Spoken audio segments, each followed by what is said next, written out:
અવાજ નથી આવતો. જય શ્રી કૃષ્ણ. જય શ્રી કૃષ્ણ સંભળાય છે? હવે સંભળાયું બરોબર. ઓકે.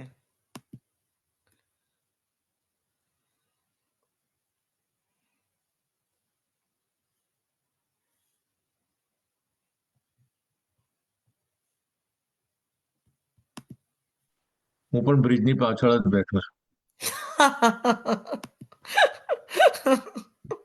સરસ.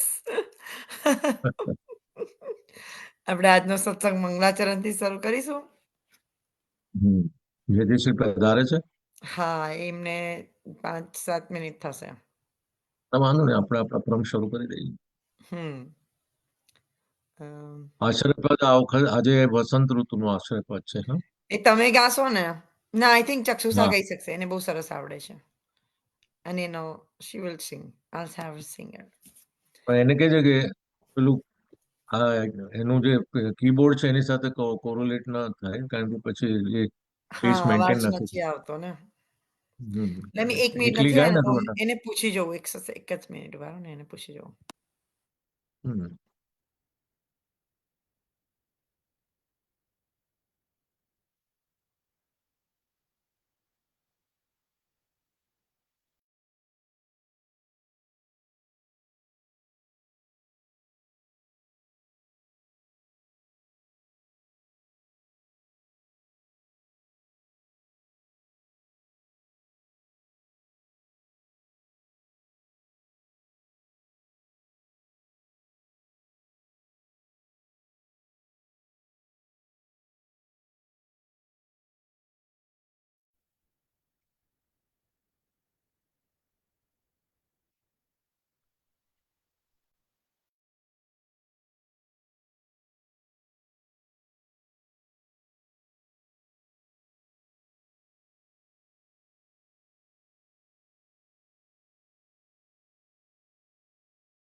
જય શ્રી કૃષ્ણ બધા વૈષ્ણવને. આપણે આજનો સત્સંગ મંગલાચરણથી શરૂ કરીશું. તો Chakshusha, go ahead.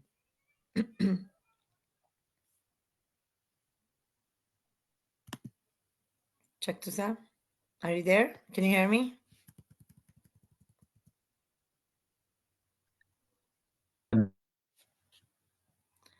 Chaktusa, can you hear me? Okay, try again. Hello? Yes. Jai Shri Krishna. Jai Shri Krishna. Shri Krishna Kanhaiya Lal Ki Jai. Chinta Santana Hantaro Yat Padam Bujrenava Sviyanam Tani Jacharyan Pranamami Muhur Muhur Yadano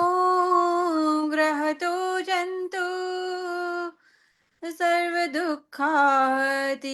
भवेत् तमहं सर्वदा वन्दे श्रीमद्वल्लभनन्दनम् अज्ञानतिमिरान्धस्य ज्ञानाञ्जनशलाकया चक्षुरुन्मिलितं येन तस्मै श्रीगुरवे नमः नमामि हृदये शेषे लीलाक्षीराब्धिसायिनम् लक्ष्मीसहस्रलीलाभिः सेव्यमानं कलानिधिम् चतुर्भिश्च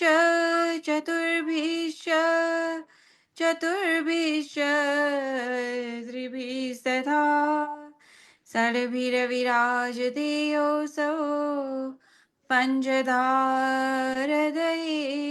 मम श्रीकृष्ण कन्हैया लाल की जय गोवर्धननाथ की जय. Thank you, Chaksusa. Very beautiful. Thank you. Mangalacharan આજે ગાયું.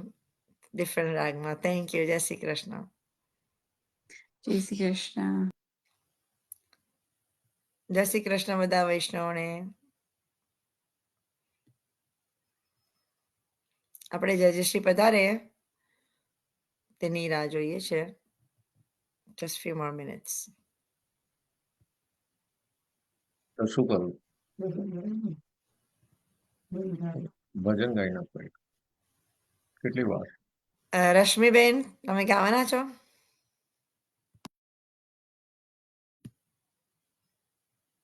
Yeah, ગાઓ. Sure sure, ગાઓ.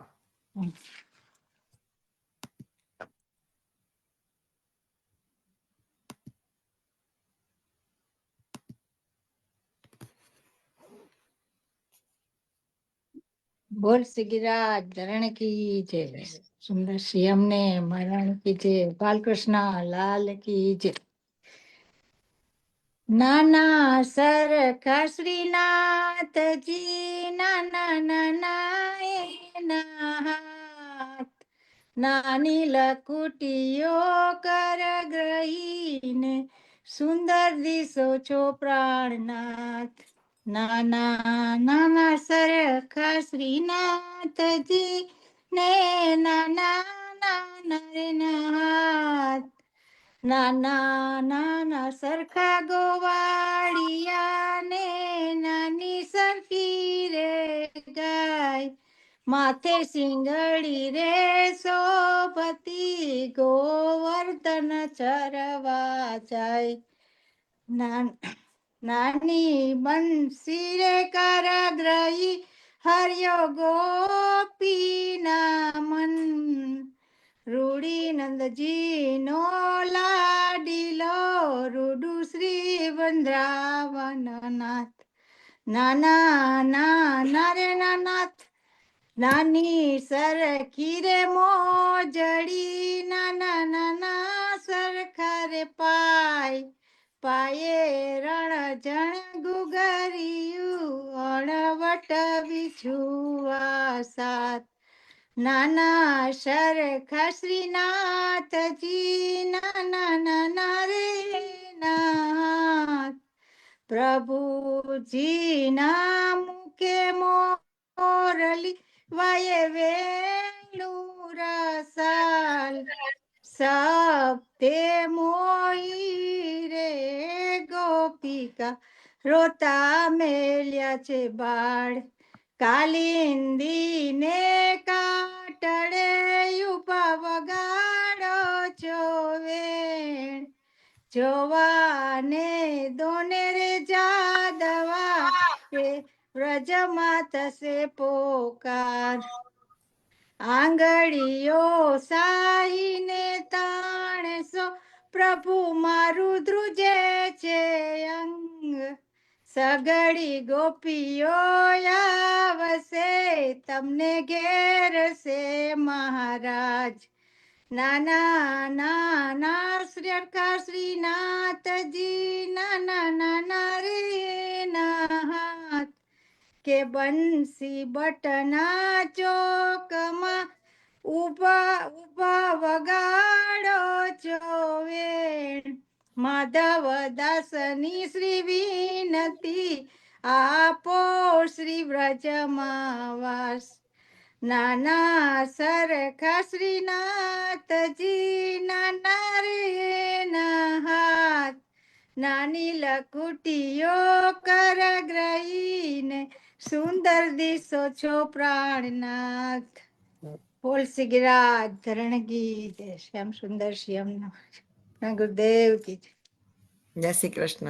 જય શ્રી સુંદર ગવાય ભજન. હા, વેરી નાઇસ, થેન્ક યુ. જય શ્રી કૃષ્ણ. જય શ્રી કૃષ્ણ. બોલ.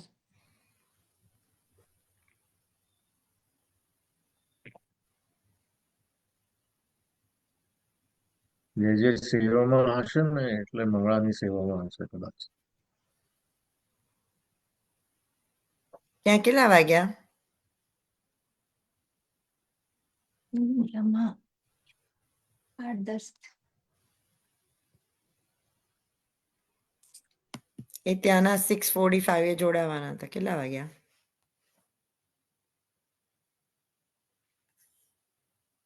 I think it's 6:40. હમ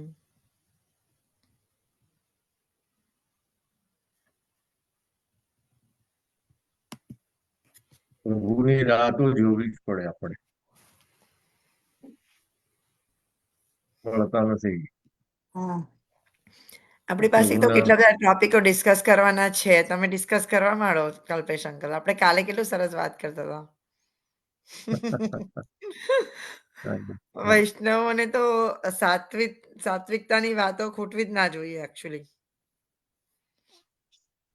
એમ કહેવાય ને કે યમુનાજી કૃપાસાગર છે, પણ પુષ્ટિમાન તો મહાસાગર છે. હવે મહાસાગરમાંથી તમે એક ટીપું બી લો તો બી તમે ન્યાલ થઈ જાવ, તો પછી એ કૃપાનું એટલે મહાસાગર જો તમને મળે એની તો વાતો કેટલી બધી ન્યારી હોય છે ને. એટલે તમે તો એ તો છે ને કે પ્રભુ તો સૌથી છેલ્લા મળે, અને આપણે એમને સૌથી છેલ્લા જ રાખ્યા છે. આપણે તો માયાના મોંમાં એટલા લપેટાઈ ગયા છે ને, આપણને તો એવું જ ગમે છે કે રોજ સવાર પડે ને આપણું જમવાનું શું છે, આપણું પૈસા કમાવાનું શું છે, આપણી માયાની વૃત્તિઓ શું છે, સાંજ પડે ત્યાં સુધી આપણે એમાંથી જ, અને પછી ક્યારેક યાદ આવે પ્રભુની તો દોડ્યા જઈએ, થોડું અગરબત્તી કરીએ, થોડો દીવો કરીએ, થોડું પાઠ બોલી લઈએ. એટલે આપણે એમ એકદમ સસ્તામાં પ્રભુને મનાવવાનો પ્રયત્ન કરી લઈએ, પણ પછી એ તો કર્મ અને ફળ તો બહુ સાથે સાથે જાય છે ને. કર્મ તો તમારા જે હોય, તમે જેટલું વાવો એટલું જ લણો, એવું છે ને. એટલે તમે ધંધુરો વાવો તો તમને આંબો તો મળવાનો નથી. એટલે આપણે તો પ્રભુની આસ્થા એવી રાખવાની, એમાં તમને વિરહનો તાપ, એટલે આપણને હિલક બાબા અત્યારે વિરહનો તાપ શીખવાડે છે. એ નથી આવતા તો તમે કેટલા આતુરતાથી બાકી બધું છોડી તમારું મન, ધન અને ધન બધું તમે એમની પાછળ કોન્સન્ટ્રેટ કરીને એમ પેલું બારીમાંથી રાહ જોતા હોય એવી રીતે બહાર ડોકાયા કરીએ છીએ, અને આપણે આટલા તત્પરતાથી આપણે એમની રાહ જોઈએ છીએ. જે એ વિરહનો સંતાપ આપણને આપે છે, કે જે વિપ્રયોગ કે સંયોગનો જે પ્રસંગ આપણને અનુભવ થાય છે, એ બહુ સુંદર અને સરસ છે. એમ કહેવા માંગતો હતો કે સાચી વાત છે. સવારે તો ટોપિક પકડાઈ ગયો એટલે પછી એ તો આપણે એ દિવસ સવારે બહુ સરસ વાત થઈ ગઈ. આપણને પેલું અત્યારે એમનો ટોપિક તો કૃષ્ણ આપણને ખબર છે. આપણે કૃષ્ણાશ્રય લેવાનો છે ને નેક્સ્ટ ટોપિક, રાઈટ? હા, તમે તો જો આપણે આજનો એમનો ટોપિક નથી ખબર ને. પુષ્ટિ સત્સંગ છે. એ તો હવે એમનો તો ટોપિક શું કહેવાનું હોય, એમની તો અમૃત વાણી જ એટલી છે આઈ એટલે નો, બહુ સરસ લાસ્ટ ટાઈમ આવ્યું હતું ને, જબરજસ્ત એમને કહ્યું હતું. ચલો. મારે 3-4 વખત આપણે સત્સંગ થઈ ગયા એમની સાથે. હું તો એના જ અમે એ ચીકુવાડીમાં છે ને, ત્યારે હું ત્યાં હવેલીમાં ગઈ હમ. આવી છું ત્યાં. હા. એટલે કહું ને ત્યાં વ્રજ કમળ કરી. હા વ્રજકમળ, ત્યાં અમે ગયા હતા હવેલીમાં. ત્યાં વ્રજકમળ. અમારા સિસ્ટર ત્યાં જ રહે છે ચીકુવાડીમાં, સોની પાર્કમાં. એટલે ત્યાં જ એની ઓહ. બાજુમાં જ થાય. હમ. એટલે ત્યારે કે છે સરસ છે, બહુ સરસ હવેલી ત્યાંય સરસ ના, આમ બધાયમાં ભળી જશે એકદમ. હવે હું તો રશિયામાં નથી ને, ત્યારે ઈ એ ગાતા કઈ હતા. કઈ જગ્યાએ એક્ઝેક્ટલી? બોમ્બેમાં કઈ જગ્યાએ છે? બોરીવલી, કાંદીવલી થોડી વાર બોરીવલી કહેવાય. ચીકુવાડીમાં, બોરીવલી ચીકુવાડીમાં છે. ના, એ જૂનું એડ્રેસ છે, પણ આમ પોઈસર કહેવાય, અને મેઇન રોડ થી જરાક અંદર છે. હા, પણ એમની આમ બેઝિકલી આપણે હમણાં ઇન્ટ્રોડક્શન કરીશું એની એમનું. હવેલી છે ને ઈ ત્યાં છે એમ. જે હવેલીમાં જે અત્યારે મેં ત્યાં કરે છે આજે ને. તિલક બાવા એ ત્યાં મૂવ થઈ ગયા છે, હા, એમને ત્યાં સંભાળવા આપેલી છે. હા. રાજકમલ.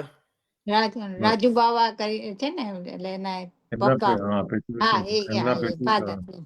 એ મળ્યા હતા એમના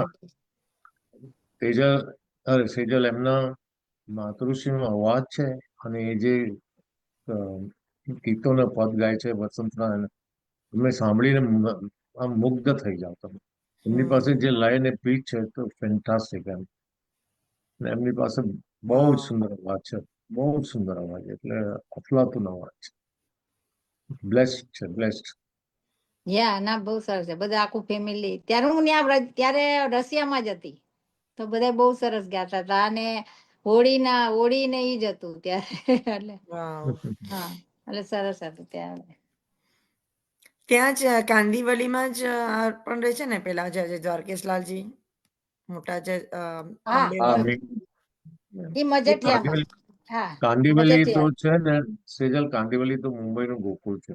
યા કેટલી બધી હવેલીઓ છે ત્યાં આગળ, ઓ લગભગ રિયલી 5 થી 6. યા બહુ હવેલી. હું તો ગઈ જ એટલે નથી ત્યાં ક્યારેય, મારે જવું પડશે હવે આ વખતે. હા ના મોટા બહુ સરસ. મોટા મંદિર, હા મોટા મંદિરનું જયારે વિભાજન થયું, જેમ જેમ બધા ફેમિલી એક્સપાન્ડ થતા ગયા ને, એટલે એ પ્રમાણે બધી હવેલીઓ ત્યાં સબબમાં થવા માંડી. મલાડમાં છે, દહીસરમાં છે, કામદીવલીમાં તો 3-4 છે, એવી રીતે પાર્લામાં છે, ઘણા બધા છે. તો આપણે એટલા બધા વૈષ્ણવ પાર્લામાં ત્યાં રાકેશ રહે છે, બાવાને. હે? એટલા બધા વૈષ્ણવ રહે છે ત્યાં કાંદીવલીમાં? હા બહુ વૈષ્ણવ, આખું માણસ માઈને ચિકાર હોય. કારણ કે હું તમને ત્યાં પેલા ત્યાં હતી મારા મેરેજ થયા ને ત્યારે ત્યાં હતી, એમ કે 2.5 વર્ષ ત્યાં.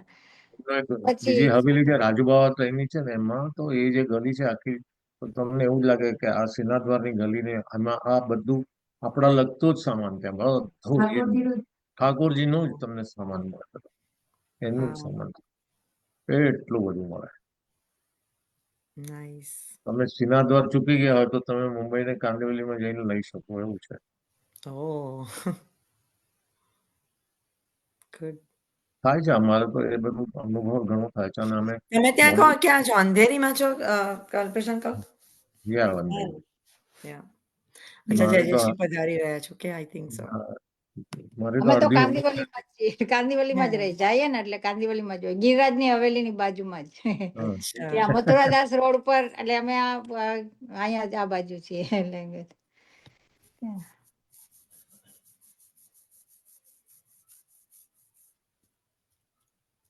આપણે કૃષ્ણશય લઈશું આવતા રીતે, એટલે પછી 8 હા. શ્લોકો છે ને, એટલે એનું કૃષ્ણ એવો ગતિર્મમ હમ. આપણે કેમ એવું હોય ને કે આપણને જયારે ભય લાગે અથવા બહાર રસ્તા પર હોય અને પણ આપણને ડર લાગે, તો આપણે દોડીને આપણા મા બાપના સાનિધ્યમાં કેવો પહોંચી જઈએ. એટલે અત્યારે જે ધન્યવાદ, કાલિકા પ્રણામ જયશ્રી પધારી ગયા. વલ્લભા હા દેવી કી જય.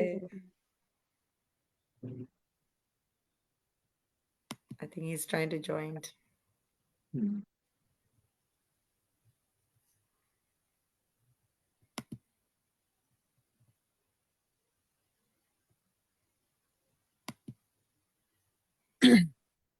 હેલો, ધન્યવાદ, આવાજ પ્રણામ જય. હા, અવાજ આવે છે. અવાજ આવે છે? હા. બસ મંગળમય મુખારવિંદની રાહ જોઈએ છે. હા, બસ આ ઘણું સમય થઈ ગયું એટલે પછી હવે ચાલુ કરું છું. I'm still figuring this out. દંડવત શ્રી પ્રણામ દંડવત જય. પ્રણામ. મારા બધાનો આશીર્વાદ. દંડવત પ્રણામ, દંડવત પ્રણામ. આશીર્વાદ. કેમ છો? બસ, કેમ છો Danvat આપ? pranam ji Sesvi. બહુ વખત પછી આપની સાથે મુલાકાત ફરીથી થઈ. હા, ઘણો સમય થઈ ગયો હો બેન. ઘણો સમય થઈ ગયો છે આજે. બિઝી થઈ ગયા છો તમે ત્યાં વચનામૃત ને બધામાં, સત્સંગમાં? આપણે એમની જ વાતો કરીએ તો મને અવસર આપે તો. હા, sure, go ahead. Kalpesh uncle જયશ્રીનું ઇન્ટ્રોડક્શન કરશે, તો કલ્પેશ અંકલ ગો અહેડ. ગુરુર બ્રહ્મા ગુરુર વિષ્ણુ ગુરુર દેવો મહેશ્વરી, ગુરુર સાક્ષાત પરબ્રહ્મા, એવા અમારા સૌના લાડીલા અને ઉભરતા એવા વલ્લભકુળનું ગૌરવ કહીએ યાર, અને જે એમની પ્રતિભા છે, અને એવા યુવા આચાર્ય પૂજ્ય ગોસ્વામી શ્રી હિલક બાબા મહોદય, મોટા મંદિર સ્થિત આજે, અને પછી આજે આપને આધવી ક્રિયાઓ પ્રકૃતિઓ એમને બીજી કાંદિવલીમાં હવેલીનું સ્થાપન કરીને ગયા વર્ષે ખૂબ જ સુંદર પ્રયોજન કર્યું. એટલે આપણે કેવું કહીએ કે જ્યારે વૈષ્ણવ કે ભક્ત એને લાયક થાય તો ભગવાન ભક્તની પાછળ પાછળ જાય. એવી રીતે હિલાબ બાબા એમની વ્રજકુમારની હવેલી ત્યાં સ્થાપન કરી, ત્યાંના છૂટા પડેલા બધા ભક્તોના ઉદ્ધાર માટે વ્રજકુમારની હવેલીનું સ્થાપન કરી, લોકોને એટલું બધું સરળતા અને સગવડતા કરી છે, અને એટલો બધો લોકોને લાભ મળે છે, એટલો આનંદ મળે છે કે જે ભાગ્યશાળી છે એ લોકો ત્યાં આગળ એ વ્રજકમળના એમની સાથેનું સાનિધ્યનો લાભ પામે છે. આપ શ્રી એમના પિતૃચરણ રાજકુમાર મહોદયશ્રી અને પ્રાચી વહુજીના લાલજી, મેં હમણાં વાત કરી કે પ્રાચી વહુજી તો પુષ્ટિમાર્ગ સંગીતના લતા મંગેશકર છે. એટલે એફસીનો અવાજની જે વિદ્વત્તા છે, એમની જે લય, એમનો જે તાપ છે, એટલો સુંદર છે કે આપણે એફસીને સાંભળીને આપણે મંત્રમુગ્ધ થઈ જઈએ. આપશ્રીએ ગ્રેજ્યુએશનની ડિગ્રી લીધી છે. ગયા વખતે બી આપણે થોડું ઘણું એમનો પરિચય આપેલો, પણ એમને સંસ્કૃતનું લિટરેચરનું જ્ઞાન, વ્યાકરણ, ન્યાય, વેદાંત, એમને અત્યારે પુષ્ટિ માર્ગના ગ્રંથો શ્રીમદ ભાગવત ગીતા, સુબોધનીજી, ષોડશ ગ્રંથ, અનુભાષ્ય, એટલા બધા ગ્રંથોનું એમની પાસે અધ્યયન છે કે આપણે આપની પાસે આમ દરરોજ સવારે આપણો સત્સંગ જો એમના થકી ચાલે તો આપણને તો એવું થાય કે વર્ષો સુધી આપણે એમનું સાનિધ્યનો લાભ લઈ શકીએ. એ ગયા વર્ષે પ્રવચનમાં અહીંયા એબ્રોડ બી આવી ચૂક્યા છે, અને એમની તો વિદ્યમાન એટલું બધું છે કે એમની કઈ ફિલ્ડમાં એમની નિપુણતા નથી એવું મારે કહેવું પડે. કેમ કે એમના સેવા ક્રમ, એમના વાર્ષિક સેવાનો ક્રમ છે. એમને આમ તો મેં ઘણા બધા શિબિરોનો મેં ઓનલાઈન જે લાભ લીધો છે, ત્યારે એમને જે સૂક્ષ્મતાથી ઠાકોરજીને કેવી રીતે શણગાર કરો, ઠાકોરજીની સામગ્રી કેવી રીતે કરો, ઠાકોરજીની આપણે એક વખત મને લાગે છે કે એમને સાંજી બી પુરાવડાવેલી. એટલે ઓફકોર્સ એમને તો એક વસ્તુ નથી, પણ આવી બધી વસ્તુઓ, ફૂડમાલની બંગલો, આ બધી વસ્તુનો હું થોડોક એટલે પરિચય આપું છું. મને ખબર છે કે આપણે બધા આતુરતાથી આપની વાણી, અમૃત વાણીનો લાભ લેવા માટે આતુર છીએ, પણ તમે એટલા મલ્ટી ટેલેન્ટેડ છો, એટલા વર્સેટાઇલ છો. તો મ્યુઝિકમાં બી એવું છે કે પખાવત છે, એમનો પર્ક્યુશન ઇન્સ્ટ્રુમેન્ટ છે, કીબોર્ડ છે, ગિટાર છે. અને મેં તો એમને પખાવત વગાડતા બહુ સુંદર રીતે જોયા છે, જ્યારે એમના માતૃશ્રી કીર્તન ગાતા હતા એના ત્યાં પ્રસંગમાં, બોમ્બેમાં.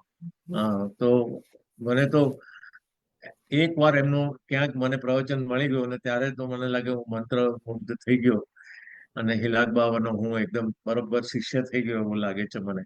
આપ શ્રી અમારે ત્યાં પધારેલા ગયા વર્ષે, અને અમારું નવું જગ્યાનું અમને આશીર્વાદ આપી ગયા છે. ખૂબ ખૂબ અમે આભારી છીએ. બાવાશ્રી એટલા જ સિમ્પલ છે, અને એમનું જે શીખવાડવાનું જે એમનું એ શું કે લક્ષ્ય છે, એ ઘણું જ અદ્ભુત છે. બધાની પાસે આપણે કહેતા નથી, પણ જે એમની પાસે મળે છે કે હું તો એમના પર્સનલ ગ્રુપમાં છું, વર્ચકમળ ગ્રુપમાં બી છું, ઇન્સ્ટાગ્રામમાં હમણાં બી અમને બધા ઘણા યોગાચાર્યની સાથે આપશ્રીના ત્યાં પ્રવચનો, નાના શોર્ટ ક્લિપની બી આપણને ધ્યાન મળે છે. તો બધું ના કહેતા આટલું પણ જો હું બોલી શક્યો હોય, હજુ બી મને જેટલું યાદ આવે તો પણ મને એમ લાગે કે આપણે એમનું સાંભળીએ વધારે સારું. તો સૌ વતી બધાને વિનંતી કરીશ કે જય શ્રી આપના દંડવતમાં પ્રણામ કરી આપશ્રીને વિનંતી કરું કે આપનું આ સુંદર મેં તો ટોપિક પૂછ્યો જ નથી જય શ્રી, કારણ કે મને ખબર છે કે અમૃત વાણી પડવાની છે અને આપણને એનો પ્રસાદ મળવાનો છે. એટલે આપશ્રી જે કહેશો એ અમારા માટે અહોભાગ્ય ને ધન્ય છે. બસ આ સાથે આપશ્રીને વિનંતી કરી અને હું મારી વાણી અહીંયા પ્રભુના ચરણમાં સમું. શ્રી વલ્લભાધીશ. બોલે જય ઘોષ કરજો બધા અનમ્યુટ કરીને. બોલો શ્રી વલ્લભાધીશ. ધીશ વલ્લભાધીશ કી જય. જય. દંડવત પ્રણામ જય જય શ્રી. દંડવત પ્રણામ જય જય શ્રી. દંડવત પ્રણામ જય જય શ્રી. જય જય શ્રી દંડવત પ્રણામ. જય જય શ્રી. દત્ત પ્રણામ જય જય શ્રી.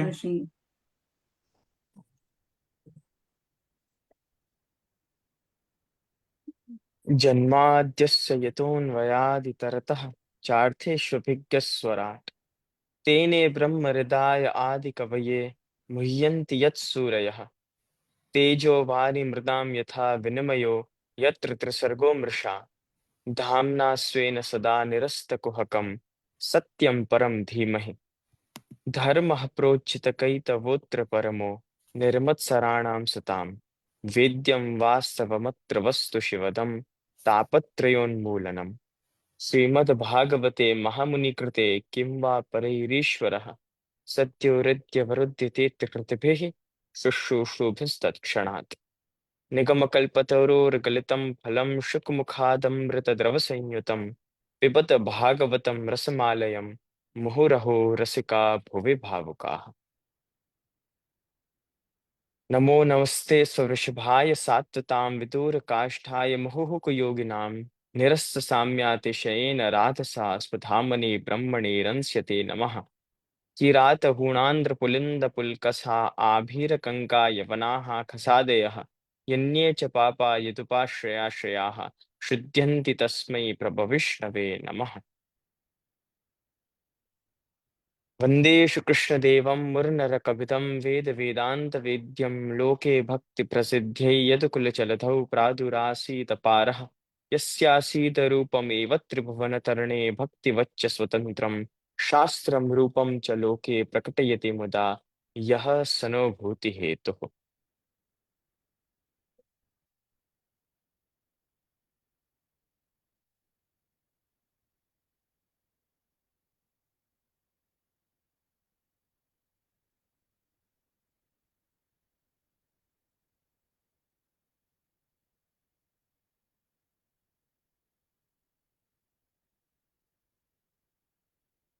विजयतेषु बालकृष्णप्रभुः श्रीमदाचार्यचरणकमलेभ्यो नमः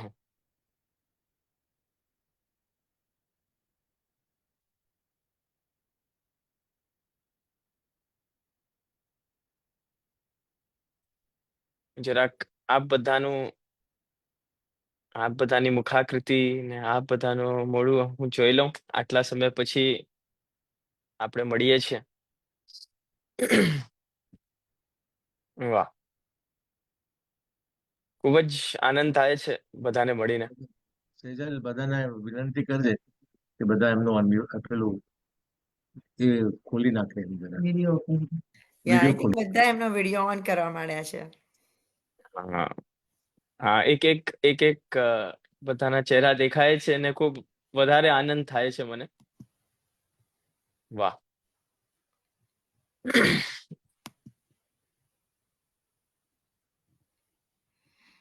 ઘણો સમય થઈ ગયો આપણે બધા ચર્ચા કરી હતી ને આપણે મળ્યા હતા લાસ્ટ ટાઈમ જ્યારે મળ્યા હતા ત્યારે આપણે ભય ઉપર ચર્ચા કરી હતી if I am not wrong આપણે પુષ્ટિ માર્ગનો જ એ ટોપિક લીધો હતો જે સેમ ટોપિક હતો. અચ્છા યા ભયનું ટોપિક હતું ને હા હા બરાબર ફિયર. બરાબર જો આજે આપણે બધા અહીંયા છીએ આપણે આજના દિવસે આજ સમયે કાંઈ પણ કરી શકતા હતા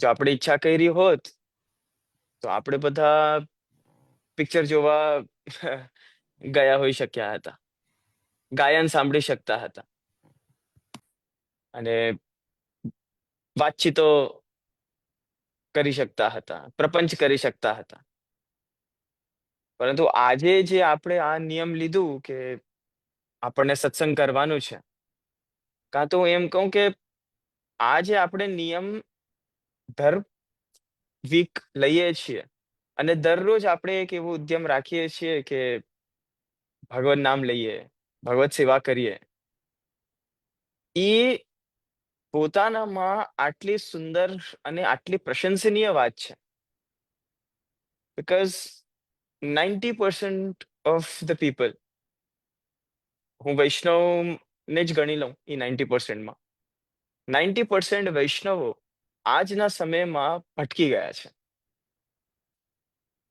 શું છે કે આજે સંસાર આટલો બધો પ્રબળ થઈ ગયો છે આટલું બધું એની અંદર આવી ગયું છે કે લોકો એના પ્રતિ બહુ આકર્ષિત થઈ જાય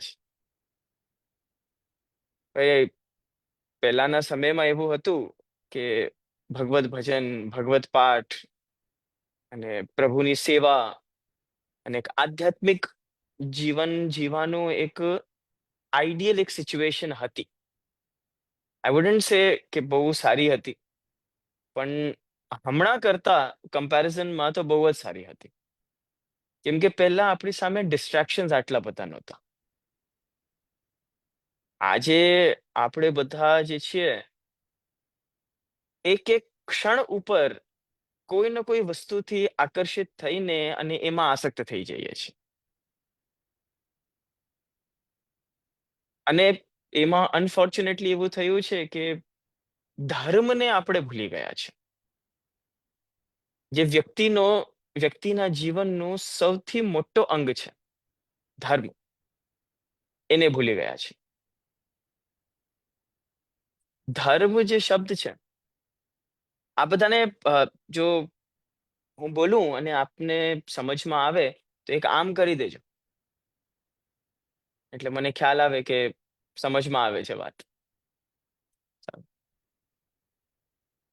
ધર્મ જે વસ્તુ છે, આપણે બહુ જ એક બેસિક રીતે એને જો સમજવા જઈએ તો ધારયતિ ઇતિ ધર્મ. જે વસ્તુને આપણે જીવનમાં ધારણ કરીએ એનું નામ છે ધર્મ. Very simply put. ભાઈ લોકો કહેતા હોય કે મારું કામ જ મારું ધર્મ છે.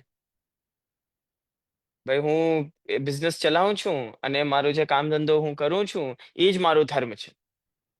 So what does that mean? કે મેં મારા કામને કમ્પ્લીટલી મારા જીવનમાં ધારણ કરી લીધું છે, એટલે એને જીવનમાં ઉતારી લીધું છે. જ્યારે આપણે કહીએ કે હું સનાતન ધર્મ વાળો છું, ત્યારે અર્થ એવું થાય કે સનાતનના જેટલા પણ ક્રાઇટેરિયા છે, કે જેટલા પણ રૂલ્સ એન્ડ રેગ્યુલેશન્સ છે, કાં તો એમ કહી લો કે જે જીવાનો એક વે છે, એને આપણે આપણા જીવનમાં ધારણ કરી લીધું છે. એટલે આપણે કહીએ કે વી આર ફ્રોમ સનાતન ધર્મ. તો ધર્મનું સૌથી સિમ્પલ અર્થ આ થાય કે જે વસ્તુને તમે ધારણ કરો. આજના સમયમાં સમસ્યા આ જ છે કે આપણે બીજું બધું તો છોડીને અને સંસારને ધારણ કરી લીધું છે. સંસારમાં અને જગતમાં બહુ અંતર છે. જ્યારે આપણે આ કહેતા હોઈએ કે આ જે જગત પ્રભુએ બનાવ્યું એ ભગવત રૂપ છે, તો એ ખોટી વાત નથી. ભગવત રૂપ જ છે. અને જે વસ્તુ ભગવત રૂપ હોય એ વસ્તુ ક્યારે પણ ખોટી નથી હોઈ શકતી, જૂઠી નથી હોઈ શકતી. પરંતુ સંસાર જે છે એ ખોટું છે અને એ જૂઠું છે. તો બંનેમાં અંતર શું છે? કે પ્રભુ પોતે જગત રૂપમાં પરિણિત થઈ ગયા. પ્રભુએ ઈચ્છા કરી, સ એકાકી ન રમતે તસ્માત દ્વિતીયમ ઈચ્છત. પ્રભુ ઈચ્છા કરી કે હું એકલો શું કરું, એટલે હવે મને 1 થી 2 થવું છે, રમવું છે, લીલા કરવી છે, એટલે મને 1 થી 2 થવું છે. આજે બહુ સુંદર એક વાત છે. આજે આપણે કહીએ ને કે પ્રભુએ સૃષ્ટિ કરી, તો પ્રભુએ કર્મ નથી કર્યું. એટલે ક્યારે પણ આપણે જો કોઈ કામ કરતા હોઈએ તો એમાં એનર્જીનો એક્સચેન્જ થાય. ભાઈ આપણે મહેનત કરી અને આપણે કંઈ કામ કર્યું, એનાથી કોઈ કાર્ય સિદ્ધ થાય, અને આપણે એ કાર્ય કોઈ પ્રયોજનને સાથે રાખીને પછી કરતા હોઈએ, અને એ પ્રયોજન બહુ જ સ્વાર્થવાળું પ્રયોજન હોય છે. Let me explain this to you in a very simple way. For example, આપણા મનમાં આવ્યું કે આપણને બિઝનેસ શરૂ કરવો છે. તો બિઝનેસ શરૂ કરવા માટે આપણે ઉદ્યમ કર્યું, એના વિષયમાં નોલેજ ગેઇન કરી. નોલેજ ગેઇન કર્યા પછી આપણે એના માટે મહેનત કરી, યત્ન પ્રયત્ન કર્યા, અને ફાઇનલી જઈને બિઝનેસ આપણે સેટઅપ કરી દીધું. નંબર 1, એ બિઝનેસ સેટઅપ કેમ કર્યું? મૂળ ઉપર આવી જઈએ. કેમ કે આપણને ધન કમાવવું છે, એટલા માટે જ તો બિઝનેસ કરે. પ્રયોજનમ અનુદ્દેશ્ય મંદોપી ન પ્રવર્તતે. ભાઈ પ્રયોજન વગર તો મૂર્ખ વ્યક્તિ પણ એમાં આગળ ન વધતો હોય. તો આપણે બિઝનેસ એટલે કર્યું કેમ કે આપણને એનાથી ધન કમાવવું છે. એક સિનારીઓ તો આ થઈ ગઈ. હવે આ વસ્તુને બાજુમાં રાખી છે. બીજી વાત, જ્યારે કોઈ નાનો બાળક બીચ ઉપર જાય છે ત્યારે ત્યાં કલાક 2 કલાક બેસીને સેન્ડ કાસલ બનાવે છે. માટીથી, રેતથી એ એક આખું ઘર બનાવે છે. And that child is completely invested into it. એકદમ ધ્યાનથી આમ ફોકસ કરીને અને એક એક એક એક ઘરના કોમ્પોનન્ટ્સ બનાવશે અને એક એક કાસલ આખું એક ઊભું કરશે, પાણી લઈને એને સેટ કરશે અને 1-2 કલાક સુધી ઈ ત્યાં જ બેઠો હોય છે. જ્યારે એના માતા પિતા એને એમ કે બેટા હવે ઘરે જવાનો સમય થઈ ગયો, ત્યારે ઈ શું કરે? ઊભો થાય, એ ઘરને લાત મારે અને નીકળી જાય. એટલે ઈ જે બાળકે ઘર બનાવ્યું, તો એ ઘર તો એને પૂર્ણ એની નિષ્ઠાથી બનાવ્યું, પણ અંતર કેવલ એટલો છે કે એમાં ઈ આસક્ત ન થાય. ભાઈ એને એનાથી મોહ નથી થઈ. આ જ અંતર છે જીવમાં અને ભગવાન. જીવ પણ કાર્ય કરે છે, જીવ પણ કોઈ કામ કરે છે અને એનાથી કંઈ કાર્યસિદ્ધિ થાય છે, અને ભગવાન પણ કંઈ કરે છે અને એનાથી કાર્યસિદ્ધિ થાય છે, પરંતુ જીવનું જે કાર્યસિદ્ધિ કરવાનો તરીકો છે એને આપણે કર્મ કહીએ, અને ભગવાનનો કાર્ય કરવાનો જે તરીકો છે એને આપણે લીલા કહીએ. તો કર્મમાં અને લીલામાં અંતર કેવલ એટલો જ હોય કે કર્મ જે વસ્તુ છે એ કોઈ પ્રયોજનને રાખીને મનમાં અને પછી કરાય છે, અને લીલા સહજ રૂપથી આપણે કરી લઈએ છીએ. જેમ કે નાનો બાળક કંઈ સોચીને વિચારીને અને એક પ્લાન બનાવીને ઘર નથી બનાવતો. એના મનમાં આવ્યું ભાઈ ઘર બનાવીએ, એટલે એને બનાવી દીધું. એવી જ રીતે ભગવાને આ વિચાર કર્યું કે આપણે સૃષ્ટિ કરીએ, એકાકી ન રમતે. આજે ચલો મને લીલા કરવાની ઈચ્છા થઈ એટલે આપણે લીલા કરીને પ્રભુએ આ સૃષ્ટિ પ્રકટ કરી છે. તો અંતર સંસાર અને જગતમાં હું તમને બતાવતો હતો.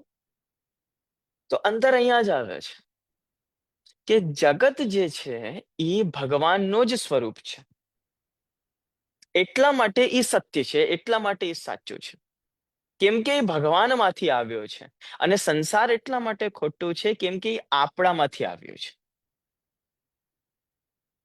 સંસારનું સીધું સીધું અર્થ આ થાય કે હું અને મારું, અહંતા અને મમતા, આને કહેવાય સંસાર. આ વસ્તુ તમે બધાએ આપણે બધા ઘણી વાર સાંભળી છે કે જો સર્વ સમર્પણ પ્રભુને કરી દો, જ્યારે તમારું બ્રહ્મ સંબંધ થાય ત્યારે તમારું ધન સંપત્તિ, તમારા માતા પિતા, પતિ પત્ની, પુત્ર પુત્રી, ઘર ગાડી બંગલા, ઇન્દ્રિયો, આત્મા, બધું ભગવાન શ્રી કૃષ્ણને, પ્રભુને સમર્પિત કરી દે. આપણે કહીએ તો છીએ, પરંતુ મૂળમાં આપણે એને ફોલો નથી કરતા. ભાઈ કેવા ખાતર તો આપણે આ કહી દઈએ છીએ કે હા ભાઈ પ્રભુ આપને બધું સમર્પિત છે, પણ જેમ આપણી કોઈ વસ્તુ આપણા હાથમાંથી નીકળી જાય એટલે આપણે તરત કહીએ કે અરે અરે મારી વસ્તુ ક્યાં લઈ જાઓ છો? આ મારી વસ્તુ છે, આના ઉપર મારો હક છે, તમે કેવી રીતે આને ખેંચી લેશો મારાથી? તો જ્યારે વ્યક્તિએ સર્વસમર્પણ ભગવાન શ્રી કૃષ્ણને કરી દીધું હોય ત્યારે એ વ્યક્તિ એમાં આસક્ત ના હોય. સંસાર આનું જ નામ છે. આજે મારો દીકરો ફેલ થઈ ગયો, ઓહો મને તો બહુ દુઃખ છે ભાઈ. તમે થોડી ફેલ થયા, દીકરો ફેલ થયો છે. અરે આજે તમને ખબર છે મારી દીકરીનું એક કોમ્પિટિશન હતું અને એ ફર્સ્ટ આવી. હું તો આટલી ખુશ છું કે શું કહું. નાચું છું હું તો સવારથી. અરે તમે કેમ નાચો છો? તમે થોડી ફર્સ્ટ આવ્યા, તમારી સંતાન ફર્સ્ટ આવી છે. પણ આપણે જ્યારે કોઈ બીજાના સુખ અને દુઃખને પોતે ભોગવતા હોય, એનું નામ છે સંસાર. અને આજના સમયમાં અધિકતર લોકો સંસારમાં પડેલા છે અને ધર્મને કમ્પ્લીટલી સાઈડ ટ્રેક કરી દીધું છે. એક બહુ સુંદર રાજા હરિશ્ચંદ્રની એક કથા છે, જેને આપણે કહીએ ને કે સત્યવાદી હરિશ્ચંદ્ર. અમારા ત્યાં તો એવી રીતે કહેવાય કે હા ભાઈ તું તો બહુ મોટો સત્યવાદી હરિશ્ચંદ્ર છે, એવી રીતે એને યુઝ કરાય છે. એટલે કહેવાનો મતલબ રાજા હરિશ્ચંદ્ર જે છે એ બહુ જ સત્યવાદી હતા. એટલે જે બોલી દે, જે એને વાણીમાંથી એટલે મુખમાંથી એની વાણી બહાર આવી ગઈ એટલે એ કરીને જ માને, એનાથી ફરે નહીં. રાજા હરિશ્ચંદ્ર એકવાર સુતા હતા અને એમના સ્વપ્નમાં એવું આવ્યું કે વિશ્વામિત્ર ઋષિ આવ્યા છે અને રાજા હરિશ્ચંદ્રે એમનું સર્વસ્વ વિશ્વામિત્રને દાન કરી દીધું છે. સ્વપ્ન આવ્યું, એ ઉઠ્યા, બીજા દિવસે રાજસિંહાસન ઉપર જઈને બેસી ગયા. એટલામાં ત્યાં વિશ્વામિત્ર ઋષિ આવ્યા. પધારો, બિરાજે. રાજા હરિશ્ચંદ્રે એમને સ્થાન આપ્યું કે આવો આવો મુનિવર, આપ તો આજે મારા આવો ભાગ્ય છે, મારા ઘરે ઋષિ પધાર્યા છે, બિરાજો બિરાજો. તો વિશ્વામિત્ર કે અરે બિરાજશું પછી, શું બોલે છે? રાજા હરિશ્ચંદ્રે કીધું કે શું ભૂલી ગયો છું, મને ક્ષમા કરજો, મને ખ્યાલ ન આવ્યું. કાલે શું સ્વપ્ન જોયું હતું? અચ્છા, આજ જોયું હતું કે આપને મેં સર્વસ્વ દાન કરી દીધું છે. વિશ્વામિત્રે રાજા હરિશ્ચંદ્રની પરીક્ષા લેવા માટે કીધું કે જો સર્વસ્વ દાન કરી દીધું છે તો કરી દે. કેમ બેઠો છે હજી રાજસિંહાસન ઉપર? રાજા હરિશ્ચંદ્રે એક વાર પણ વિચાર્યું નહીં અને તરત એનું મુકુટ મુનિના ચરણમાં પધરાવી દીધું. રાજ સિંહાસન ઉપરથી ઊભા થઈ ગયા અને એમના પત્ની અને પુત્રને લઈને ત્યાંથી ચાલતા થયા. વિશ્વામિત્રે કીધું, રાજન ઉભા રહ્યો, દાન તો કરી દીધું, દક્ષિણા કોણ કરશે? એટલે આ નિયમ છે કે જ્યારે આપણે કોઈ બ્રાહ્મણને દાન કરીએ તો દાનની ઉપર દક્ષિણા આપવી જરૂરી છે. દક્ષિણા વગર એ દાન કમ્પ્લીટ નથી, પૂરું નથી. રાજા હરિશ્ચંદ્રે કીધું કે મુનિવર, મેં તો આપને સર્વસ્વ દાન કરી દીધું છે, હવે મારી પાસે કઈ બચ્યું જ નથી દાન કરવા માટે, એટલે દક્ષિણા આપવા માટે. કે એ બધું મને નથી ખબર. વિશ્વામિત્ર કે ભાઈ તે દાન આપ્યું છે એના ઉપર દક્ષિણા આપવી તો તારો ધર્મ છે, તો તારા ધર્મથી કેવી રીતે ચ્યુત થાય છે? રાજા હરિશ્ચંદ્રે કીધું કે મુનિવર ક્ષમા કરજો, મને થોડુંક સમય આપો, હું આપને દક્ષિણા પણ આપી દઈશ. કરીને એ ત્યાંથી બહાર નીકળ્યા, એના રાજ સિંહાસન છોડીને રાજા હરિશ્ચંદ્ર, અને એક ડોમના ત્યાં, ડોમ એને કહેવાય કે જે ચિતામાં અગ્નિ આપતો હોય, એટલે સ્મશાનમાં જઈને રાજા હરિશ્ચંદ્ર કામ કરવા લાગ્યા. તો એનો જે માલિક હતો એ એને કહેતો કે ભાઈ તું આ ચિતાને જલાવશે તો જેની ચિતા તું જલાવે છે એના સગા સંબંધીઓથી તું એક દામ લઈ લેજે. વગર દામે કોઈને જવા નહીં દેતો. બરાબર રીતે તું કામ કરશે ને તો હું તને રાખીશ. રાજા હરિશ્ચંદ્ર હાથ જોડીને કીધું કે હા, હું બરાબર રીતે કામ કરીશ.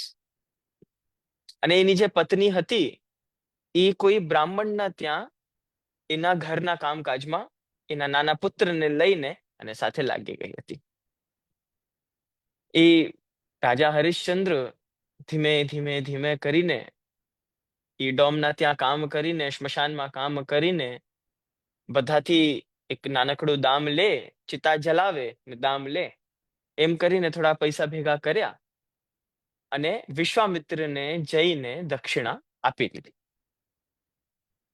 હવે સર્વસ્વ તો આપી દીધું છે, દાન કરી દીધું છે, તો એટલે એમની પાસે એક જ આજીવિકા ચલાવવા માટે એક જ ઉપાય બચ્યું અને એ હતું સ્મશાનમાં કામ કરવું. તો રાજા હરિશ્ચંદ્ર એ જ કામ કરવા લાગ્યા.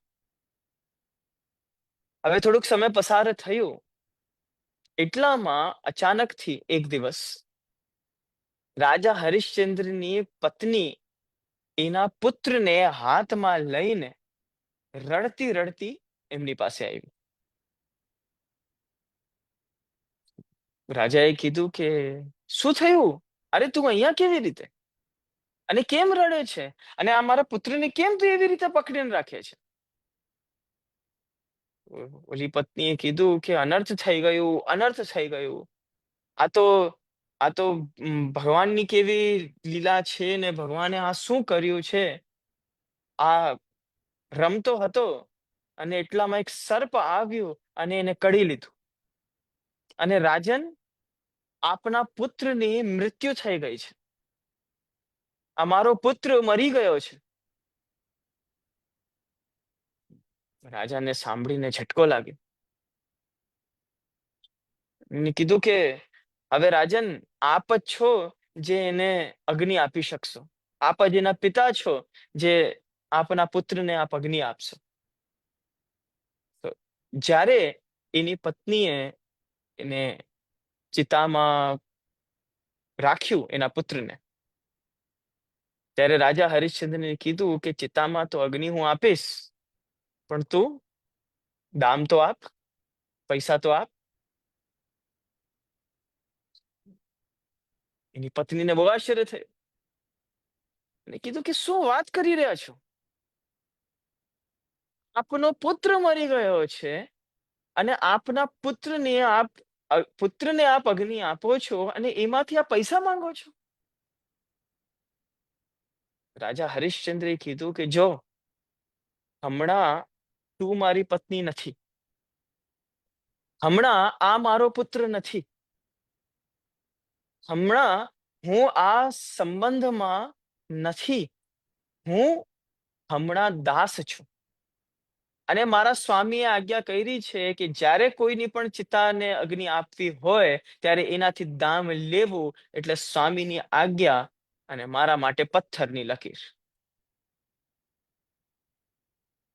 જ્યારે એવો દૃશ્ય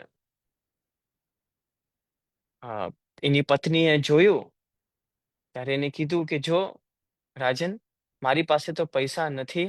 હવે જે બચ્યું છે, મારી આ એક જે પહેરેલી સાડી છે એ બચી છે. હું આ સાડીને વેચીને અને એનાથી જે પૈસા આવશે એનાથી આપનું દામ હું આપને આપી શકીશ.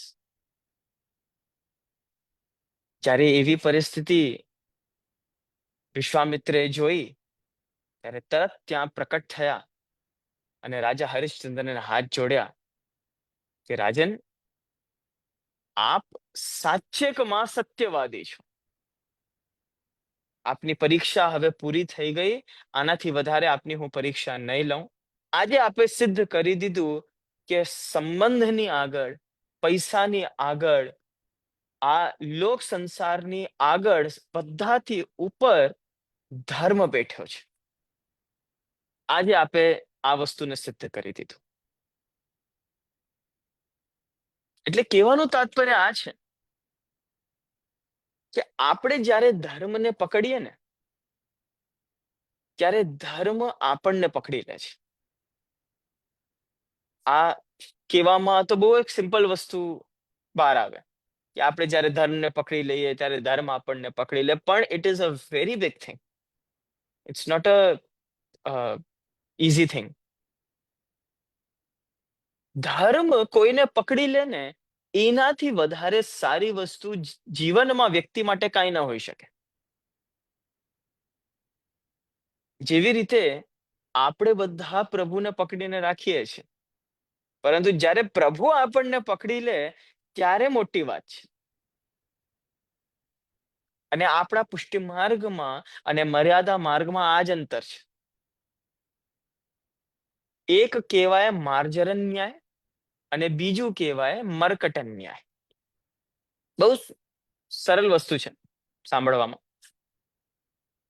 માર્જરન ન્યાયનો અર્થ થાય કે જ્યારે એક મરકટનું પેલા અર્થ બતાવું કે જ્યારે એક વાંદરો હોય, એ વાંદરાનું જે દીકરો હોય, એનો જે બાળક હોય, એ કેવી રીતે એની માતાને આમ જોરથી પકડીને અને રાખતો હોય છે. આપ બધાને સંભળાય છે ને? આ બિલકુલ. બધાનો વિડીયો અટકી ગયો છે મને લાગે છે. કામ થમ્સ અપ આપી દેશો? હા, ઓકે, ગ્રેટ.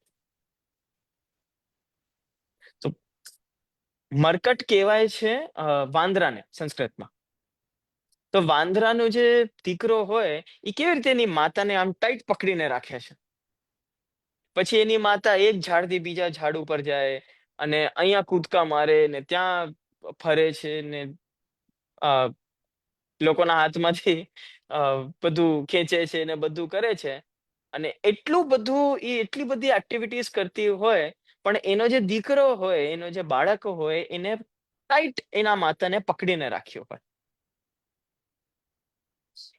અને જે માર્જરન ન્યાય છે એનો અર્થ આ થાય કે બિલાડીની જે સંતાન હોય એ કેવી રીતે નિષ્ક્રિય પડી હોય છે, કાંઈ નથી કરતી. એક જગ્યાથી બીજી જગ્યા જવું હોય તો એ ચાલી ન શકે. એની માતા શું કરે? એને દાંતથી આમ મોઢામાંથી આમ ઉપાડે, આમ આમ આમ આમ લઈને અને બીજી જગ્યા મૂકી દે. અને એ જે બાળક હોય એ શું કરે? આમ બેઠો હોય, હલે પણ નહીં. બસ આ જ અંતર છે મર્યાદા માર્ગમાં અને પુષ્ટિ માર્ગમાં. મર્યાદા માર્ગમાં જે જીવ છે એ ભગવાનને ટાઈટ પકડીને રાખે છે, અને પુષ્ટિ માર્ગમાં એવું છે કે ભગવાન જીવને પકડીને રાખે છે.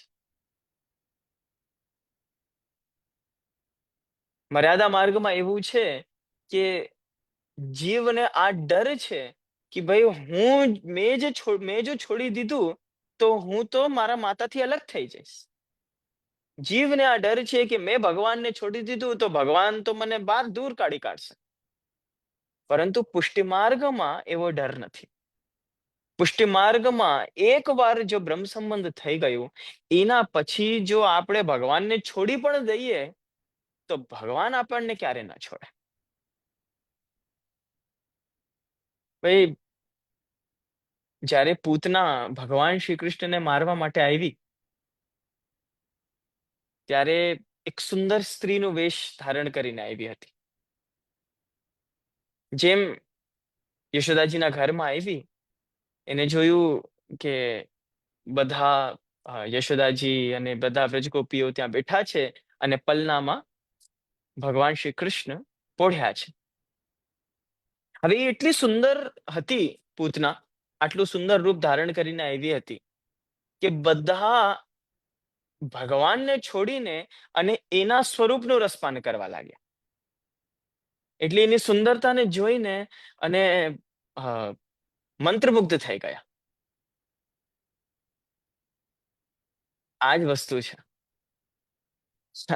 જ્યારે પણ આપણું ધ્યાન પ્રભુથી દૂર જાય ને જ્યારે જ્યારે પણ આપણું જે ચિત્ત છે એ ભગવત સેવાથી ભગવાન નામથી ઇતર નીકળી જાય, ત્યારે ત્યારે આપણા ઘરમાં પૂતના આવે છે, ત્યારે ત્યારે આપણા ઘરમાં તૃણાવર્ત આવે છે, ત્યારે ત્યારે આપણા ઘરમાં ધેનુકાસુર આવે છે, અને ત્યારે ત્યારે આપણા ઘરમાં બધી સમસ્યા આવે ને બધા અસુરો આવે છે.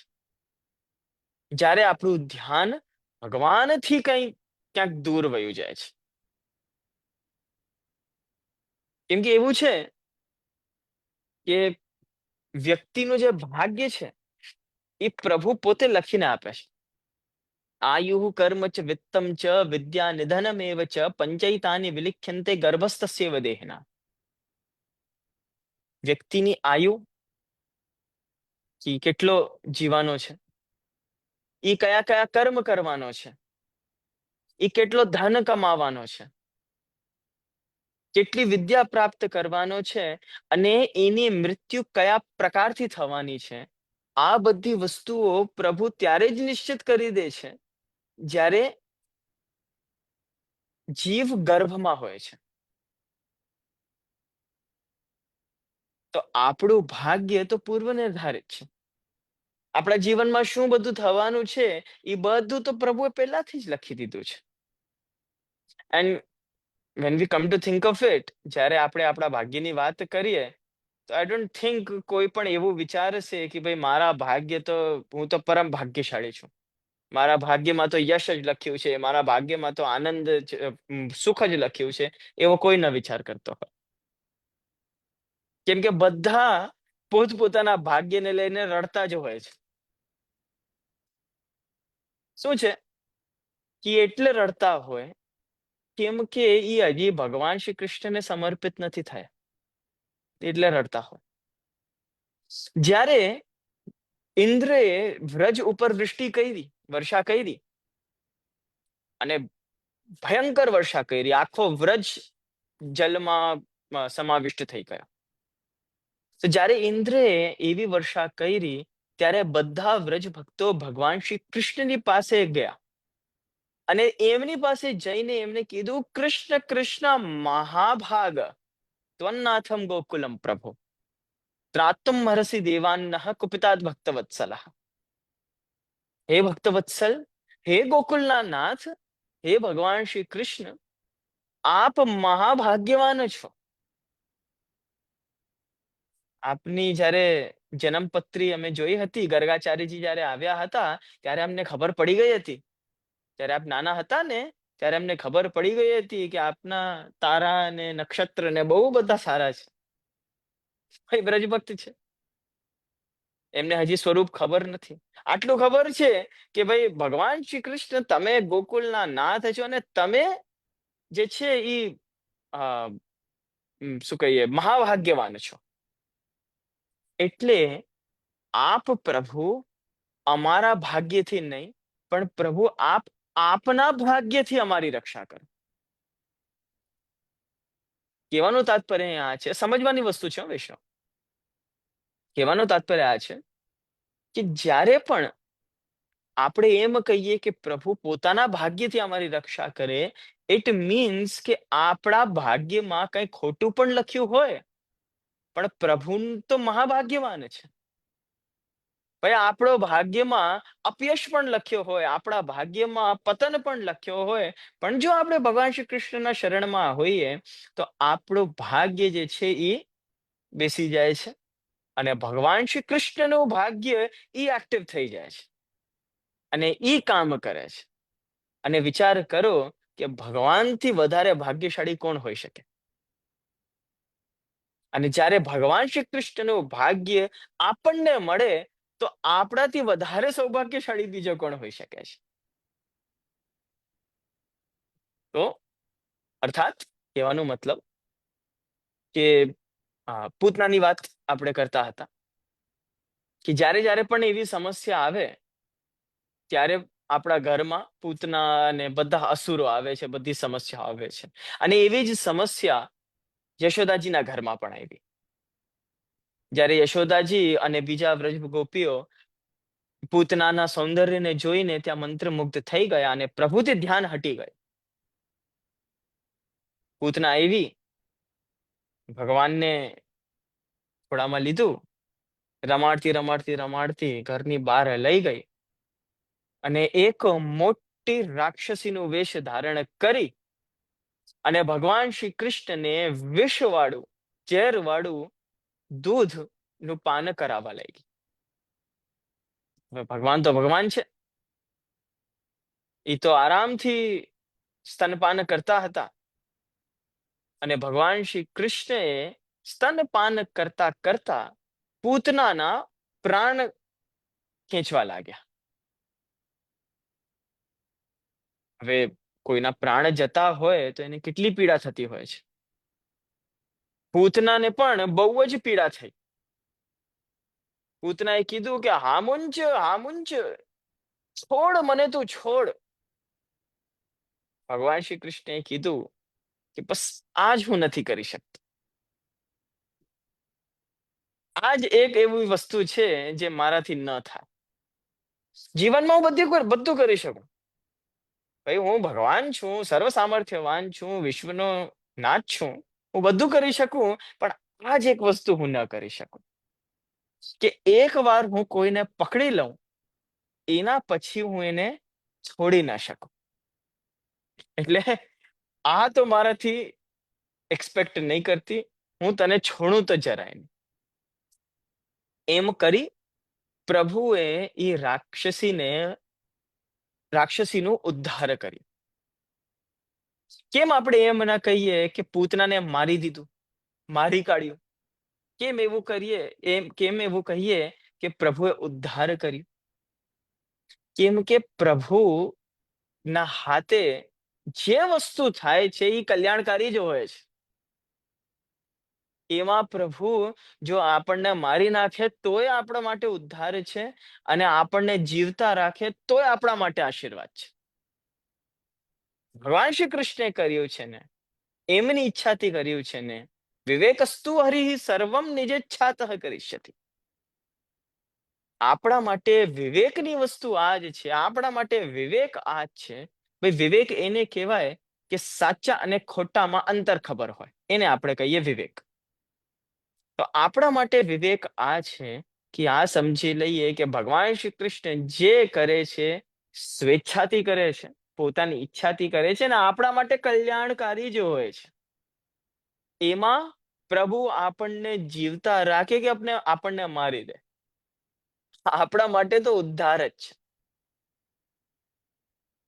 એટલે કહેવાનું તાત્પર્ય આ છે કે જે જીવ હોય છે એ નિષ્ક્રિય હોય. મર્યાદા માર્ગમાં જો જીવ ભગવાનને છોડી કાઢે તો એને એવું ડર છે કે ભગવાન પણ મને છોડી કાઢશે. પણ પુષ્ટિ માર્ગમાં એવી વિલક્ષણતા છે કે જીવની નિસ્સાધનતાની અવસ્થા આવી જાય કે જીવ તો કઈ કરવામાં સામર્થ્યવાન જ નથી, એનો કઈ કરવાનું સામર્થ્ય જ નથી, એ નિષ્ક્રિય પડ્યો છે. પણ ભગવાન આટલા કૃપાલુ છે કે એવા જીવની ઉપર પણ કૃપા કરે છે. ઈ પુષ્ટિ માર્ગની વિલક્ષણતા છે. આજના સમયમાં આપણને બધાને કલયુગમાં રહીને અને દોષોના દર્શન, આટલા બધા ભયંકર દોષોના દર્શન આપણને થાય છે. કેવા કેવા લોકો આજના સમયમાં કાર્ય કરી રહ્યા છે, એ બધું આપણે જોતા હોઈએ તો આપણને હ્યુમેનિટી ઉપર આશ્ચર્ય થાય.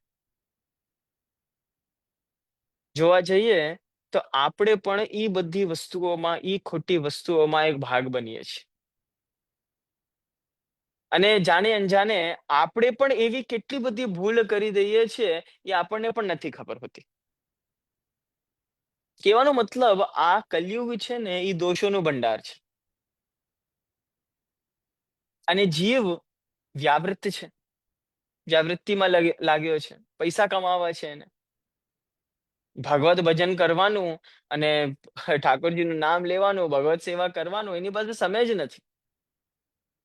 બીજી બધી વસ્તુઓ કરવાનું એની પાસે ખૂબ સમય છે. આજે પિક્ચર જોવા જવું હોય તો હા ભાઈ સાંજની ટિકિટ બુક થઈ ગઈ, ચાલો હવે. આજે હોલિડે માટે જવું હોય હા, આપણને બધી પેકિંગ થઈ ગઈ છે, બધી ટિકિટ્સ બુક થઈ ગઈ છે, ત્યાં હોટેલ બુક થઈ ગયું છે, આપણે આમ કરશું ને આમ કરશું ને પેરાગ્લાઇડિંગ કરશું ને આમ સ્કાય ડાઇવિંગ કરશું ને બધી વસ્તુઓ કરશું. પ્રાથમિકતા એને આપે છે. વ્યાવૃત્ત થઈ ગયો છે જીવ, એમાં સમસ્યા નથી. વ્યાવૃત્તિ જરૂરી છે, પરંતુ જીવના જે દોષો દિન પ્રતિદિન વધે છે એનું નિવારણ કેવી રીતે થશે? ભાઈ, દોષ છે, જીવાહા સ્વભાવતઃ દુષ્ટાહ. જીવ જે છે એ તો સ્વભાવથી જ દુષ્ટ છે. એ તો પેદા જ થયો છે દોષોને લઈને, અને પેદા તો થયો ને પાછો પ્રતિદિન પ્રતિક્ષણ બીજા બધા દોષો કરે છે. તો યદિ આપણાથી મનસા વાચા કર્મણા પ્રતિક્ષણ દોષ બની આવે છે, તો એનું નિવારણ થશે કેવી રીતે? એનું નિવારણ થશે, શ્રી હરિરાયજી આજ્ઞા કરી રહ્યા છે, ગુણગાનથી. અને કેવો ગુણગાન? ગુણગાન કેવી રીતે કરવું? તો શ્રી હરિરાયજી શિક્ષાપત્રમાં આજ્ઞા કરી રહ્યા છે કે ગુણગાનમ ભાગવતાત. જે ગુણગાન કરવું છે એ જીવને જોઈએ કે એ શ્રીમદ ભાગવતજીના દ્વારા કરે. ભાઈ, આપણે બધા એમ કહેતા હોઈએ ને કે જે સેવા રીત આપણે શીખી છે એ સેવા રીત વ્રજ ભક્તોથી શીખેલી છે. એવું કહીએ ને કે ભાવો ભાવનયા સિદ્ધા. પંક્તિ યાદ નથી આવતી. ભાવો ભાવનયા સિદ્ધા. આપણો જે ભાવ છે એ ભાવ નયા સિદ્ધા, એ ભાવની દ્વારા સિદ્ધ થશે. તો કયા ભાવની દ્વારા? કયા ભાવના દ્વારા? કોના ભાવના દ્વારા? તો વ્રજ ભક્તોના જે ભાવ છે એ ભાવ જ્યારે આપણે આપણા હૃદયમાં રાખશું ત્યારે આપણો મૂળ પુષ્ટિ માર્ગીય ભાવ સિદ્ધ થશે. તો જ્યારે શ્રી મહાપ્રભુજી ગોપિકાઓને પોતાનું ગુરુ બનાવે છે, પોતાનું ગુરુ માને છે, એ છે ને બહુ સુંદર પંક્તિ છે કે ગોપિકા ગુરવઃ પ્રોક્તા. શ્રી મહાપ્રભુજી ગોપિકાઓને ગુરુ કહે છે. કેમ કે સેવા રીતિ પ્રીતિ વ્રજ જનકી જનહિત જગ પ્રકટાઈ પ્રકટવે માર્ગ રીતિ દિખાય. તો સેવા રીતિ પ્રીતિ કોની? વ્રજ જનકી. આજે પુષ્ટિ માર્ગ પ્રકટ કર્યું શ્રી મહાપ્રભુજીએ, એ પોતાના મનથી થોડી પ્રકટ કર્યું છે. એ પોતે જ કઈ એવો વિચાર આવ્યો કે ચાલો આપણે કઈ કરવા માટે નથી, આપણે માર્ગ પ્રકટ કરીએ, એવું થોડી છે કોઈ. અને ચલો માર્ગ તો પ્રકટ કર્યું, પણ એ માર્ગ કેવી રીતે પ્રકટ કર્યું? પોતાના મનથી? ના, એની પાછળ પ્રમાણ છે, એની પાછળ બેકિંગ છે, અને એની પાછળ જે છે ગોપિકાઓ બેઠી છે. સેવા રીતિ પ્રીતિ વ્રજ જનકી. એમની જેવી સેવા હતી, એમની જેવી પ્રભુમાં રતિ હતી, એમની જેવી સેવા કરવાની રીત હતી, એમની જે પ્રભુ પ્રત્યે પ્રીતિ હતી, એને જોઈને હતી નહીં છે, સોરી, પ્રભુ પ્રત્યે છે એને જોઈને જનહિત જગ પ્રકટાઈ પ્રકટવે માર્ગ રીતિ દેખાય. શ્રી મહાપ્રભુજી એવી રીતે માર્ગની રીતિ દેખાડી છે. વ્રજ ભક્તોને, વ્રજ ગોપિકાઓને સાથે રાખીને. અને જ્યારે વ્રજ ગોપિકાઓથી ભગવાન શ્રી કૃષ્ણ દૂર થઈ ગયા, ગાયબ થઈ ગયા, એમ તો ક્યારે દૂર જાય નહીં, પરંતુ પરીક્ષા લેવા માટે, લીલા કરવા માટે જ્યારે અંતર્ધાન થઈ ગયા, ત્યારે શું કર્યું ગોપિકાઓએ? ગોપી ગીતમાં શ્રી સુબોધનીજી, શ્રી મહાપ્રભુજી સુબોધનીજીમાં આજ્ઞા કરી રહ્યા છે, કારિકામાં છે, હું બોલતો નહીં, 28 અધ્યાય છે. તો શ્રી સુબોધનીજીની કારિકામાં શ્રી મહાપ્રભુજી આજ્ઞા કરી રહ્યા છે કે કૃતાવજ્ઞા ગોપિકા હિ સ્તોત્રમ ચક્રુરીતિર્યતા.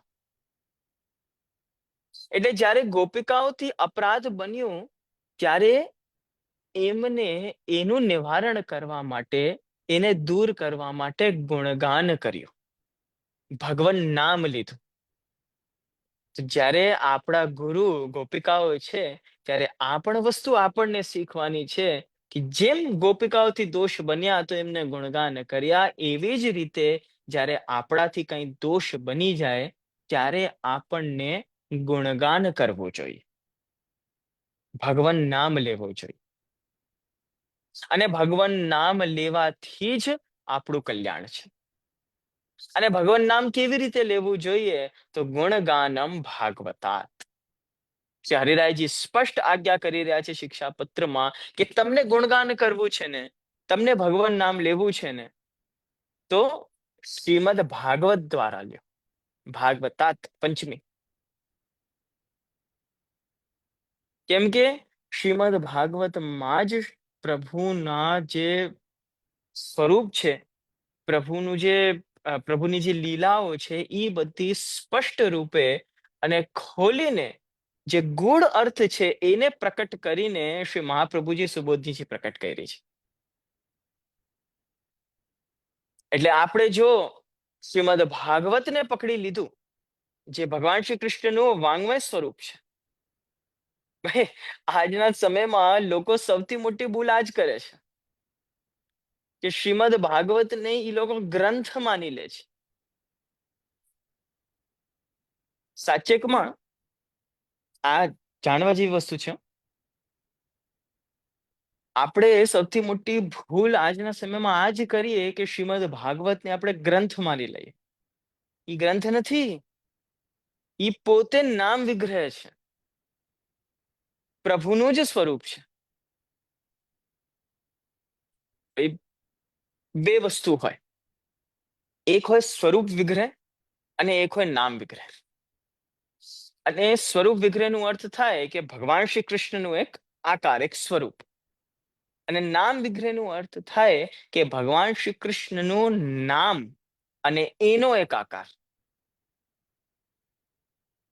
અને મજાની વાત આ છે કે ઈ બંને સ્વરૂપ વિગ્રહ અને નામ વિગ્રહ એકબીજાના પૂરક છે.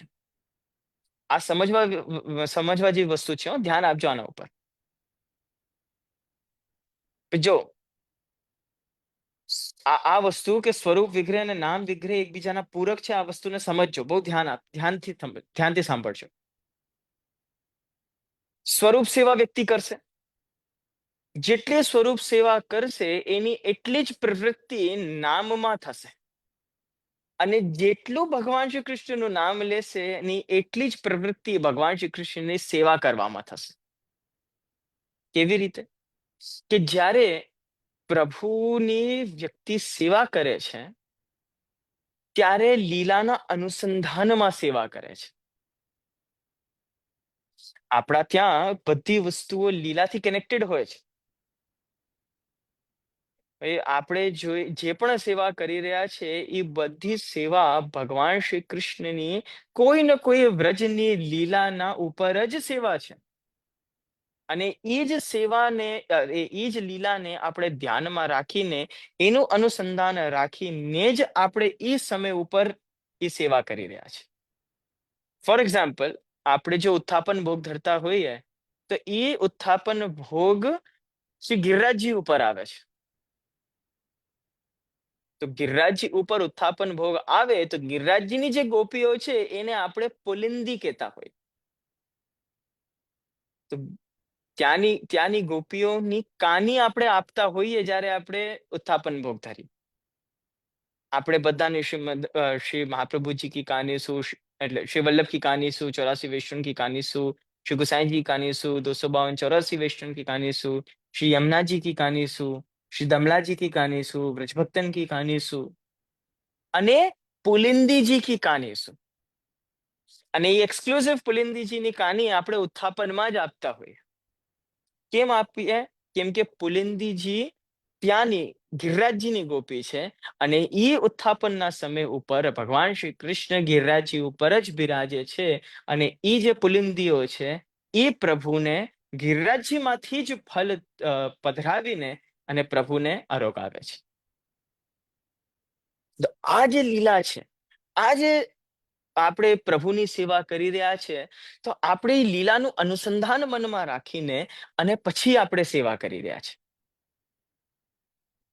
તો જ્યારે આપણે સેવા કરીએ ત્યારે આપણે એ સમય ઉપર પર્ટિક્યુલર લીલાને મનમાં રાખીને અને પછી સેવા કરીએ, વિચ મીન્સ કે સેવા કરતા કરતા આપણને એવી પ્રવૃત્તિ થોડીક થોડીક થતી હોય કે ભાઈ આપણે જે સેવા કરીએ છીએ એ ઉત્થાપનમાં છે અને ગિરિરાજજીની સેવા છે, જરાક આપણે શ્રીમદ ભાગવત ઉપાડીને જોઈએ તો ખરા કે એમાં શું પ્રભુની લીલા એક્ઝેક્ટલી શું બતાવી છે અને એની પાછળનો અર્થ, એની પાછળનું તાત્પર્ય શું છે.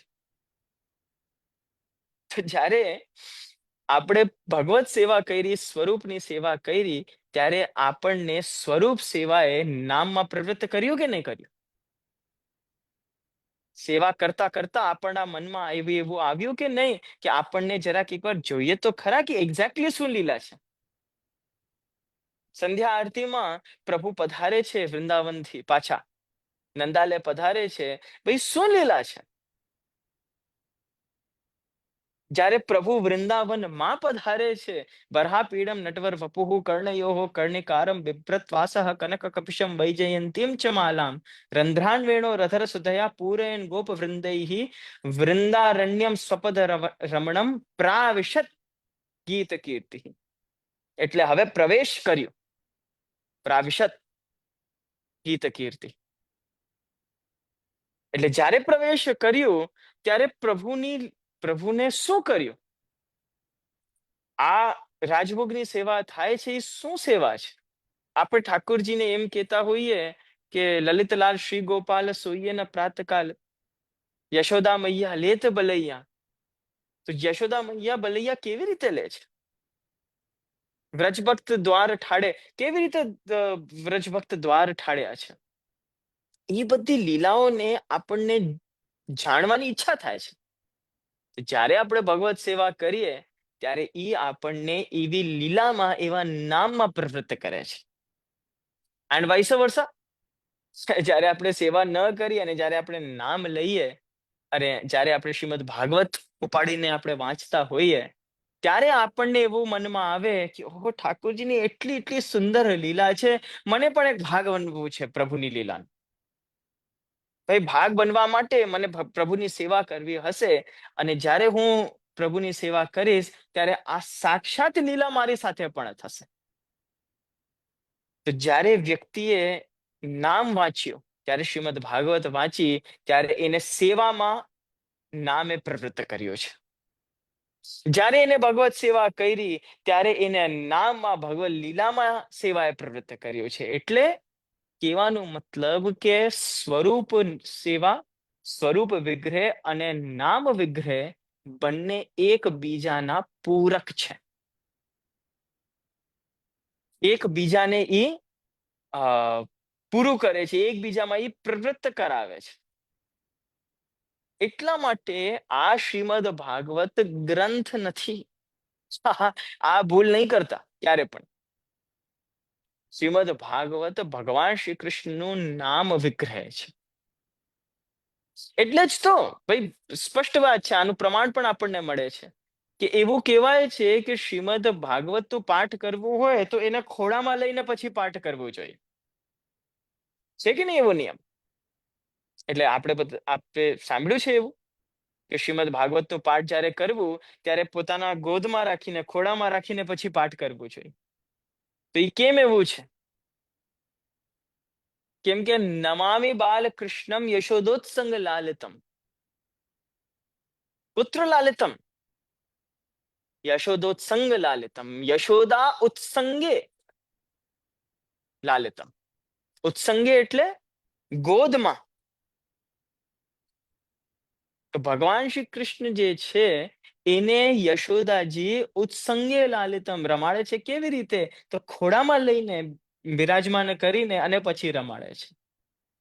તો આ જે ભાવ, જો ભગવાન શ્રી કૃષ્ણનો જ ભાવ જો શ્રીમદ ભાગવતમાં ન હોય તો શ્રી મહાપ્રભુજી એવી આજ્ઞા કેમ કરી કે શ્રીમદ ભાગવતને આપણે ખોળામાં લઈને પછી વાંચવું જોઈએ? એટલે કહેવાનું તાત્પર્ય આ છે કે શ્રીમદ ભાગવતમાં અને ભગવાન શ્રી કૃષ્ણમાં કોઈ અંતર નથી. એક જ સ્વરૂપ છે. અને આપણા ત્યાં તો આટલું પણ કહી દીધું કે તમે ભગવત સેવા કરો કાં તમે ભગવાન નામ લ્યો, બંને એક જ છે. બંને એક જ ફલ આપશે, કેમ કે નામ પણ સ્વરૂપાત્મક છે. પરંતુ કન્ડિશન આ છે કે આપણી આસક્તિ ભગવાન શ્રી કૃષ્ણમાં હોવી જોઈએ. ચલો, આસક્તિ તો બહુ દૂરની વાત છે, પણ આપણું એટલીસ્ટ ચિત્ત ભગવાન શ્રી કૃષ્ણમાં હોવું જોઈએ. ચિત્ત ન હોય તો પછી એ કરવાનું તાત્પર્ય નથી. એક બહુ સુંદર કથા છે રાજા ભોજની. એકવાર રાજા મુંચ કરીને એક વ્યક્તિ હતા બહુ પહેલા. તો એ જે મુંચ હતો, તો એ મુંજના જે મોટો ભાઈ હતો એ રાજા હતો. અને એ મોટા ભાઈનો જે નાનો દીકરો હતો એનું નામ હતું ભોજ.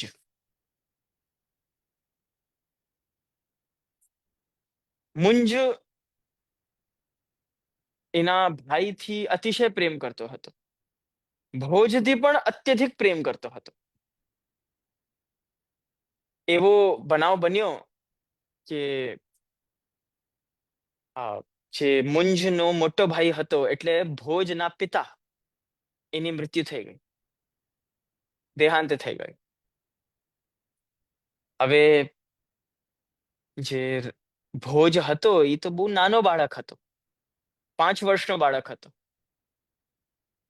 તો મુંજે કીધું કે જ્યાર સુધી ભાઈ જોવા જઈએ તો ગાદીનો અધિકારી, રાજપાટનો અધિકારી તો ભોજ છે, કેમ કે મોટા દીકરાનો પુત્ર છે. તો રાજા મુંજે કીધું કે હમણાં એ બહુ નાનો છે અને એને હમણાં રાજપાટ સંભળાવવું એ ઉચિત નથી. એટલે જ્યારે 15 વર્ષનો થઈ જશે ત્યારે હું એને રાજપાટ આપી દઈશ, પણ ત્યાર સુધી હું રાજગદ્દી ઉપર બેસીશ. બહુ સારા ભાવથી એને આ વસ્તુ કીધી. હવે થયું એમ કે 10 વર્ષ નીકળ્યા. 5 વર્ષથી લઈને 15 વર્ષનો એ બાળક થવા આવ્યો હતો. અને બસ થોડુંક સમય રહી ગયું હતું કે રાજા મુંજને એની ગાદી, એનું રાજપાટ બધું ભોજને આપી દેવું પડે. થોડુંક સમય રહી ગયું હતું. એને મનમાં વિચાર આવ્યો કે આ ભોજ હવે મોટો થઈ ગયો છે અને જ્યારે મોટો થઈ જાય, હમણાં મોટો થઈ ગયો છે એટલે હવે એને રાજપાટ આપી દેવું પડશે. એટલે મતલબ એવું છે કે મારા હાથમાંથી આ બધી વસ્તુ નીકળી જશે. 10 વર્ષ મેં રાજપાટ જે સંભાળ્યું છે, એમાં જે રાજગદ્દીનો જે આનંદ લીધું છે, એ બધું મારા હાથમાંથી નીકળી જશે, મારા હાથમાંથી સત્તા નીકળી જશે. એનું આસન ડોલી ગયો, ભયભીત થઈ ગયો. અને જ્યારે વ્યક્તિને લોભ માથા ઉપર ચડી જાય છે ત્યારે એનું વિવેક ગાયબ થઈ જાય છે. મુંજને ખબર ન પડી કે એના માટે સાચું શું છે ને ખોટું શું છે. અને એને એના સેનાપતિને બોલાવ્યું અને કીધું કે જરાક જે ભોજ છે ને, બાળક છે ને, એને તમે ત્યાં લઈ જાઓ, વનમાં લઈ જાઓ શિકાર કરવા માટે. શિકારનો બહાનો કરીને અને વનમાં લઈ જઈને અને ત્યાં એને મારી નાખજો. એના પતિ તો ભાઈ રાજાની આજ્ઞા માને, એટલે હાથ જોડીને એ તો ભોજને લઈને સીધા વનમાં ગયા. હવે ત્યાં ભોજની સાથે શિકાર કરતા હતા. એટલામાં એને જોયું કે ભોજે જોયું, બાળકે, 15 વર્ષનો બાળક હતો, એને જોયું કે બધા જે સેનાપતિની સાથે સૈનિક છે એને ભોજને ઘેરી લીધું છે. જોવા લાગ્યો અને પૂછ્યું કે આ સેનાપતિજી આ શું કરો છો? તો સેનાપતિ જોર જોરથી રડવા લાગ્યો. એને કીધું કે મને ક્ષમા કરજો, મને ક્ષમા કરજો કે રાજાનો આદેશ છે. એને કીધું છે કે આપને શિકાર કરાવવાના બહાને અહીંયા લઈ આવીએ અને આપને અહીંયા મારી નાખવું છે. આપનો વધ કરી દેવાનો આદેશ મને રાજાએ આપ્યો છે. તો ભોજે એક મુસ્કાન આપી અને ત્યાં બેસી ગયા કે લો મારો. સેનાપતિએ કીધું કે રાજકુમાર, હું એવું ન કરી શકું. આપના પિતાએ, હું જ્યારે નાનો હતો ત્યારે મને આ સેનામાં ભરતી કર્યું હતું અને ત્યારથી મારું આટલું ધ્યાન રાખ્યું છે, મને આટલું પ્રેમ કર્યું છે અને પરિવારની જેમ મારું પાલન પોષણ કર્યું છે. અને આજે તલવાર છે એ આપના પિતાએ મને આપી છે અને એ જ તલવારથી હું એમના પુત્રનો વધ કરી દઉં એ મારાથી નહીં બને. તો ભોજે કીધું કે હું તો આમાં આપની શું સહાયતા કરી શકું છું? આપ જો મને નહીં મારો તો રાજા આપને મારી કાઢશે. એટલે આપ ચિંતા નહીં કરો, આપનું જે ધર્મ છે એ આપ કરી દો.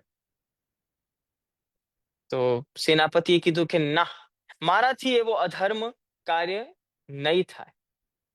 એટલે આપણે જે છે ને એક મધ્ય માર્ગ કાઢશું.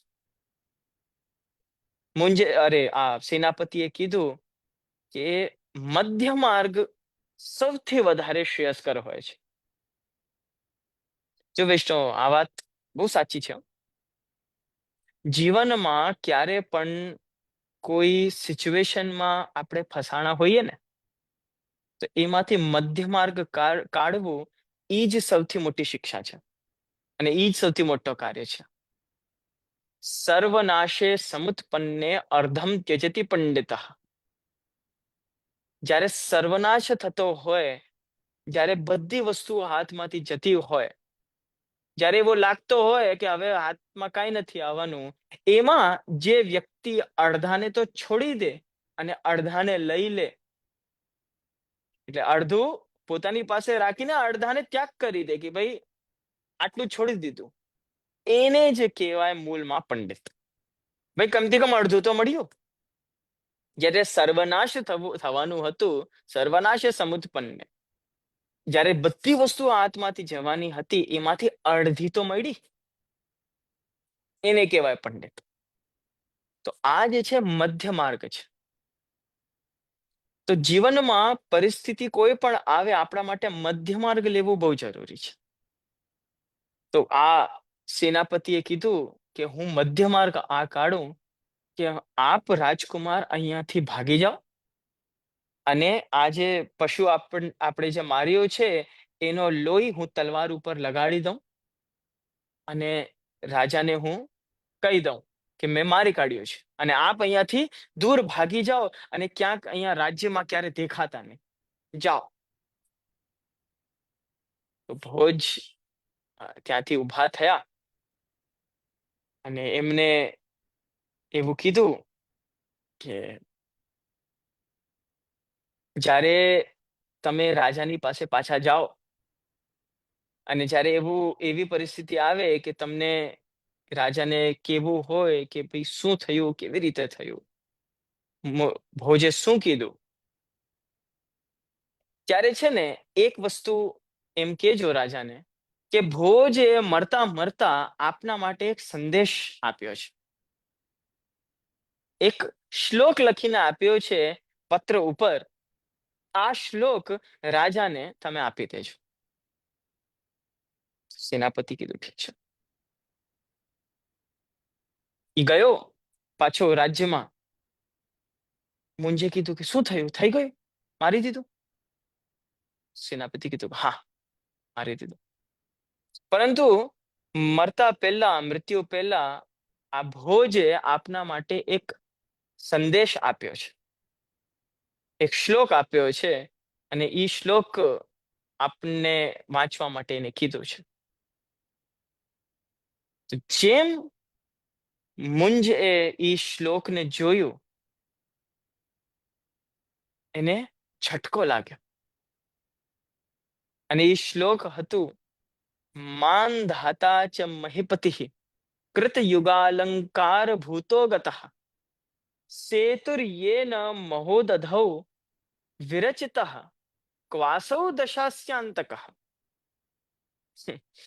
અન્યે ચાપી યુધિષ્ઠિર પ્રભૃતયો યાતા દિવમ ભૂપતે નૈકેનાપી સતમ ગતા વસુમતી મુંચસ્ત્વયા યાસ્યતિ.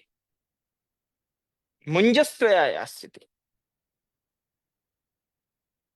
એટલે એનો અર્થ આ હતું કે સતયુગમાં, કૃતયુગમાં આટલા મોટા મોટા રાજા થયા, માનધાતા જેવા મોટા રાજા થયા. એ જ્યારે મર્યા ત્યારે પોતાની સાથે કાંઈ ન લઈ ગયા. આ પૃથ્વીને, આ જગતને, આ સંસારને, સંસારની વસ્તુઓને અહીંયા જ ભૂતલ ઉપર છોડીને પછી એ ગયા, સાથે કાંઈ ન લઈ ગયા.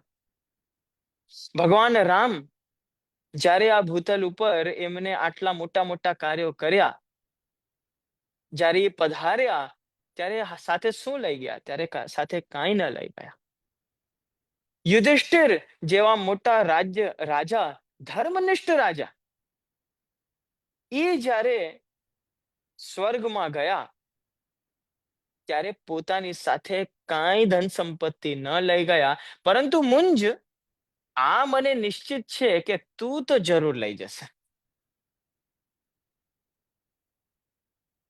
આ વસ્તુ જ્યારે મુંજે સાંભળી ત્યારે એને બહુ ભીષણ ગ્લાનિ થઈ, બહુ જ દુઃખ થયું અને બહુ પશ્ચાતાપ થયો. એને કીધું કે આ મારાથી શું બની ગયું છે?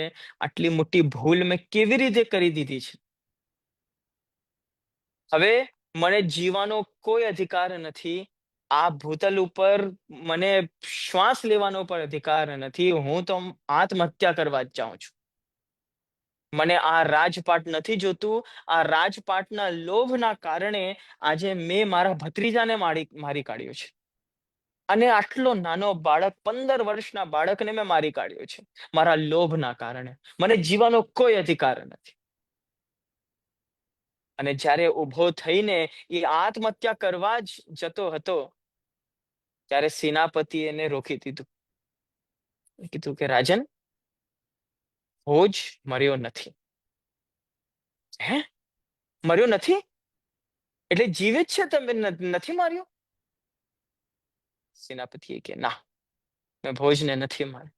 ક્યાં છે એ? હિમાલય ગયા છે.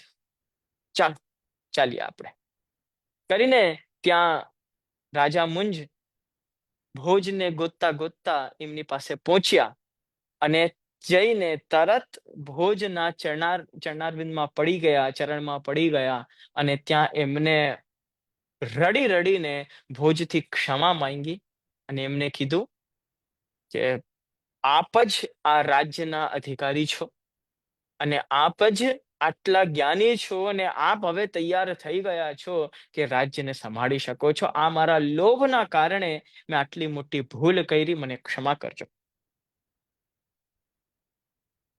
કહેવાનું તાત્પર્ય આ છે કે જીવનમાં આપણને જે પણ મળે છે, it will never be enough. જે મળ્યું છે, જે પણ આપણા હાથમાં છે, એ આપણા માટે પર્યાપ્ત ક્યારેય નહીં થાય. આપણને એવું લાગે કે ભાઈ હું આટલું કરી લઉં ને બસ પછી હું શાંતિ લઈ લઈશ. હું આટલું કરું ને પછી હું શાંતિ, બસ અહીંયા સુધી પહોંચી લઉં ને પછી હું શાંતિ લઈ લઈશ. અરે જીવ જ શાંત થઈ જાય તો એ વ્યક્તિની આ આશા ન મરે. વ્યક્તિ શાંત થઈ જાય પણ આશા શાંત ન થાય. અંગમ ગલિતમ પલિતમ મુંડમ દશન વિહીન જાતમ તુંડમ તદપિ ન મુંચત્યાશા પિંડમ ભજ ગોવિંદમ ભજ ગોવિંદમ ભજ ગોવિંદમ મૂળ મતે. શંકરાચાર્યજી શંકરાચાર્યજીએ આજ્ઞા કરી છે કે અંગમ ગલિતમ પલિતમ મુંડમ દશન વિહીન જાતમ તુંડમ. મોડું પોપલું થઈ ગયું, અંગો હવે કામ કરવા બંધ કરી દીધા છે, બધા દાંત પડી ગયા છે, મોડા ઉપર ઝુર્રીઓ આવી ગઈ છે, 10 પ્રકારની બીમારી છે, મૃત શૈયા ઉપર માણસ પડ્યો છે, પરંતુ આ આશાના પિંડમાંથી, આશાના આ ગોલામાંથી એ બહાર નથી આવી શકતા. આશા એટલે જોઈએ, એક્સપેક્ટેશન, આ જોઈએ, આ જોઈએ, આ જોઈએ, અરે લોભ, અરે હજી લાવ, અરે હજી લાવ. વ્રજમાં કહીએ ને, અરે ભાઈ ચકાચક લાવ. ચકાચક નો અર્થ શું થાય? ખૂબ લાવ, જોરથી, જેટલી તાકાત હોય ને, જેટલું દમ હોય ને, બધું લઈ આવ. દુનિયામાં જેટલું છે ને, વ્યક્તિને બધું પ્રાપ્ત કરવું છે. એક એવી વસ્તુ નથી કે જે વ્યક્તિને પ્રાપ્ત નથી કરવું, બધું કરવું છે. અને આજના સમયમાં તો યંગસ્ટર્સને એવું છે કે we want to try everything, we want to try it once. કેમ ટ્રાય કરવું છે ભાઈ? મૃત્યુને ટ્રાય કરીને જુઓ એકવાર. આ બધી વસ્તુઓ કરતા તો મૃત્યુ સારી છે. જે આજના સમયમાં લોકો પડી ગયા છે શરાબમાં ને સિગરેટમાં ને ડ્રગ્સમાં ને બધી જગ્યા, એના કરવા કરતા તો મૃત્યુ સારી છે પાછી. કમથી કમ એક વારમાં તો મારી કાઢશે. અને જેવી રીતે આપણને ખબર છે કે આ મદિરાપાન ને ધૂમ્રપાન ને આ બધી વસ્તુઓ ખોટી છે, આ આપણને ખબર છે કે ઇટ ઇઝ પોઈઝન, એવી રીતે સંસાર માટે આપણને ખબર ના પડે કે એ પોઈઝન છે. It is a slow poison.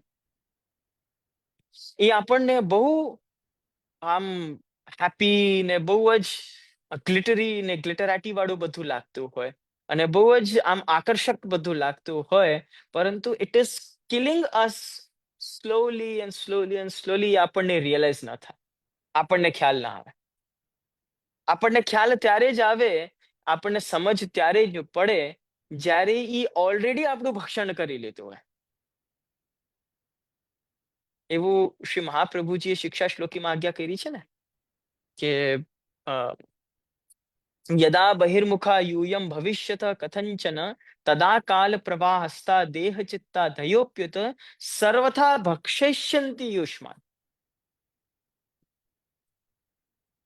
આજે સંસાર છે, એ સંસારમાં જો તમે પડી ગયા, આ ભગવાનથી જો બહિર્મુખ થઈ ગયા, ઠાકોરજીથી પ્રભુથી બહિર્મુખ.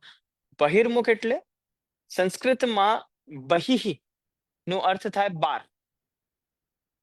તો બાર જેનો મુખ વયું ગયું છે, એટલે બહારના સંસારમાં બહિર્મુખ નો અર્થ થાય કે પ્રભુને છોડીને બહારના સંસારમાં જેનો મુખ વયું ગયું છે, એટલે જેનું ચિત્ત લાગી ગયું છે, એ વ્યક્તિ યદા બહિર્મુખા યુયમ ભવિષ્યત કથંચન. જો તમે બહિર્મુખ થયા, તો આ જે દેહ ચિત્તા દયોપ્યુત સર્વથા ભક્ષયિષ્યન્તિ યુષ્માન. આ તમારું જે દેહ છે, આ તમારું જે ચિત્ત છે, એ લૌકિક થઈ જશે અને એ તમારી આત્માનું ભક્ષણ કરી નાખશે, એટલે ખાઈ લેશે આખું. આને બહુ સુંદર એક વાત છે કે વ્યક્તિના જે સંસ્કાર હોય છે ને, એ ક્યાં આશ્રય લે છે તમને ખ્યાલ છે? એ આશ્રય લે છે ચિત્તની અંદર. મન બુદ્ધિ ચિત્ત અહંકાર જે હોય છે, એમાંથી જે ચિત્ત હોય એ ચિત્તની અંદર સંસ્કાર આશ્રય લેતા હોય છે. અને શ્રી મહાપ્રભુજી આજ્ઞા કરી કે દેહ અને ચિત્ત બંને લૌકિક થઈ જશે. એટલે કહેવાનું મતલબ, પ્રભુથી જો બહિર્મુખ થયા તો તમારા જે સંસ્કાર ચિત્તની અંદર બેઠા છે, એ સંસ્કાર પણ પછી કામ નથી આવવાના. વાતને સમજ્યા? કેમ કે સંસ્કાર ચિત્તમાં સેટ છે, ચિત્તમાં આવીને બેઠા છે. અને ચિત્ત જ જ્યારે લૌકિક થઈ જાય ત્યારે ઈ સંસ્કાર પણ કામ નથી આવવાના. ઈ સંસ્કાર પણ તમને ટકોર ન કરી શકે કે જો આ ખોટું કરો છો. ઈ પણ ચૂપ કરીને બેસી જશે. અને આ વસ્તુ તો મેં પોતે અનુભવ કરી છે. એવા સારા સારા વૈષ્ણવ, એવા સારા સારા લોકો જોયા છે જેને પ્રભુથી ધ્યાન હટાવ્યું. અને એવા વૈષ્ણવ જે અષ્ટયામ સેવા કરતા હોય, એટલે એના ઘરમાં ભગવાન શ્રી કૃષ્ણને સમર્પિત હોય એવા ઘરવાળા છે, પરંતુ એનો જે દીકરો કે એના જે ઘરવાળા છે બીજા, એ એવા હોય કે એને સેવાના નામથી ખીચ ચડે. કેમ એવું છે? સંસ્કાર તો દરરોજ પડે છે એમાં. દરરોજ જુએ છે કે આ મારી પત્ની કે મારો પતિ જે છે સેવા કરી રહ્યો છે, આ મારા માતા, મારા સસરા, સાસ આ સેવા કરી રહ્યા છે. દરરોજ જુએ છે. દરરોજ ઘરમાં ભગવાન નામની ધ્વનિ ગુંજાય છે. પણ કેમ એ બધા સંસ્કાર એના કામ નથી કરતા? કેમ કે એ બહિર્મુખ છે, ભગવાનને સમર્પિત નથી, સંસારમાં ચિત્ત લાગ્યો છે. એટલે એના સંસ્કાર પણ કામ ન કરે. એટલા માટે જીવને જોઈએ કે એ ભગવત સન્નિધિમાં જ રહે. સર્વથા શરણમ હરિઃ. આપણા માટે આ સિદ્ધાંત છે કે કોઈ પણ પરિસ્થિતિ આવી જાય, કેવી પણ સિચ્યુએશન આવી જાય, સર્વથા શરણમ હરિઃ. કોઈ પણ સમસ્યા આવે, ભગવાન શ્રી કૃષ્ણનું આપણે જો આશ્રય લઈ લીધું, એમની જે આપણે જો શરણ લઈ લીધી, શ્રી કૃષ્ણ શરણમ મમ, આને જો આપણે પકડી લીધું તો સમજી લો કે આપણું કલ્યાણ છે. આ મહામંત્ર છે. શ્રી મહાપ્રભુજી આજ્ઞા કરે, વદદ્ભિરેવ સતતમ સ્થેયમિત્યેવ મે મતિઃ. આનું ઉચ્ચારણ, આનું પાઠ દરરોજ કરવું જોઈએ, પ્રતિ ક્ષણ કરવો જોઈએ. શ્રી કૃષ્ણ શરણમ મમ. જ્યારે ખાલી બેઠા હો ત્યારે પણ, જ્યારે કંઈ કામ કરતા હો ત્યારે પણ મનમાં આ ચાલતો હોવું જોઈએ. આની ધ્વનિ કાનમાં પડવી જોઈએ. અને શ્રી કૃષ્ણ શરણમ મમ આ વસ્તુને ધારણ કરવું એ આપણું ઉદ્દેશ્ય હોવું જોઈએ. કેમ કે જો આપણે ભગવાન શ્રી કૃષ્ણ શરણમાં ગયા તો એમાં આપણને ભગવત સન્નિધિ અધિક પ્રાપ્ત થશે. અને આપણું જો ખોટું ભાગ્ય પણ હોય તો પણ એ ભગવાનના ભાગ્યથી, એ મહાભાગ્યવાન છે, એમના ભાગ્યથી પરિવર્તિત પણ થઈ જશે. આટલું કઈ આપણી પાસે હવે આપણું સમય પણ થઈ ગયું છે. મારી નીચે શૃંગારનું પણ સમય થઈ ગયું છે. એટલે આટલું કહી હું મારી વાણીને પ્રભુના ચરણારવિંદમાં સમર્પિત કરું છું. અને પ્રભુને એવી વિનંતી કરું છું કે આપણી બધા ઉપર એવી કૃપા કરે કે આપણે સંસારમાં ન પડીએ અને એમની ભક્તિ આપણને સ્ફુરે. અને હજી આપણે જેટલી પણ યત્કિંચિત જેટલી પણ સેવા કરી રહ્યા છે એમાં વૃદ્ધિ થાય. શ્રી વલ્લભાધીશ કી જય. ઇતિશમ ઇત્યલમ. જય જયશ્રી, જય જયશ્રી. અમને પણ એવા આશીર્વાદ આપો કે અમે કોઈ માયા જીવમાં ભરવીએ નહીં, કોઈ પાપ ના કરીએ, અને કાયમ પ્રભુમાં અમારું નામ, અમે પ્રભુની સાથે જ અમારું જોડેલું રહે મન ચિત્ત. યા એવું જ રે. તમે વાણીમાં ખૂબ જ, બહુ મજા આવી ગઈ. આપની વાણીમાં ખૂબ જ બહુ સરસ ભાવ હતો. અને ખૂબ જ બધું નવું જાણવા મળ્યું. અમારી ચેતના, અમારી પ્રભુ પ્રત્યેની પ્રાર્થના, પ્રેમ બધું સૌથી વધી દીધું, એને અવેરનેસ કરી દીધું એના પર.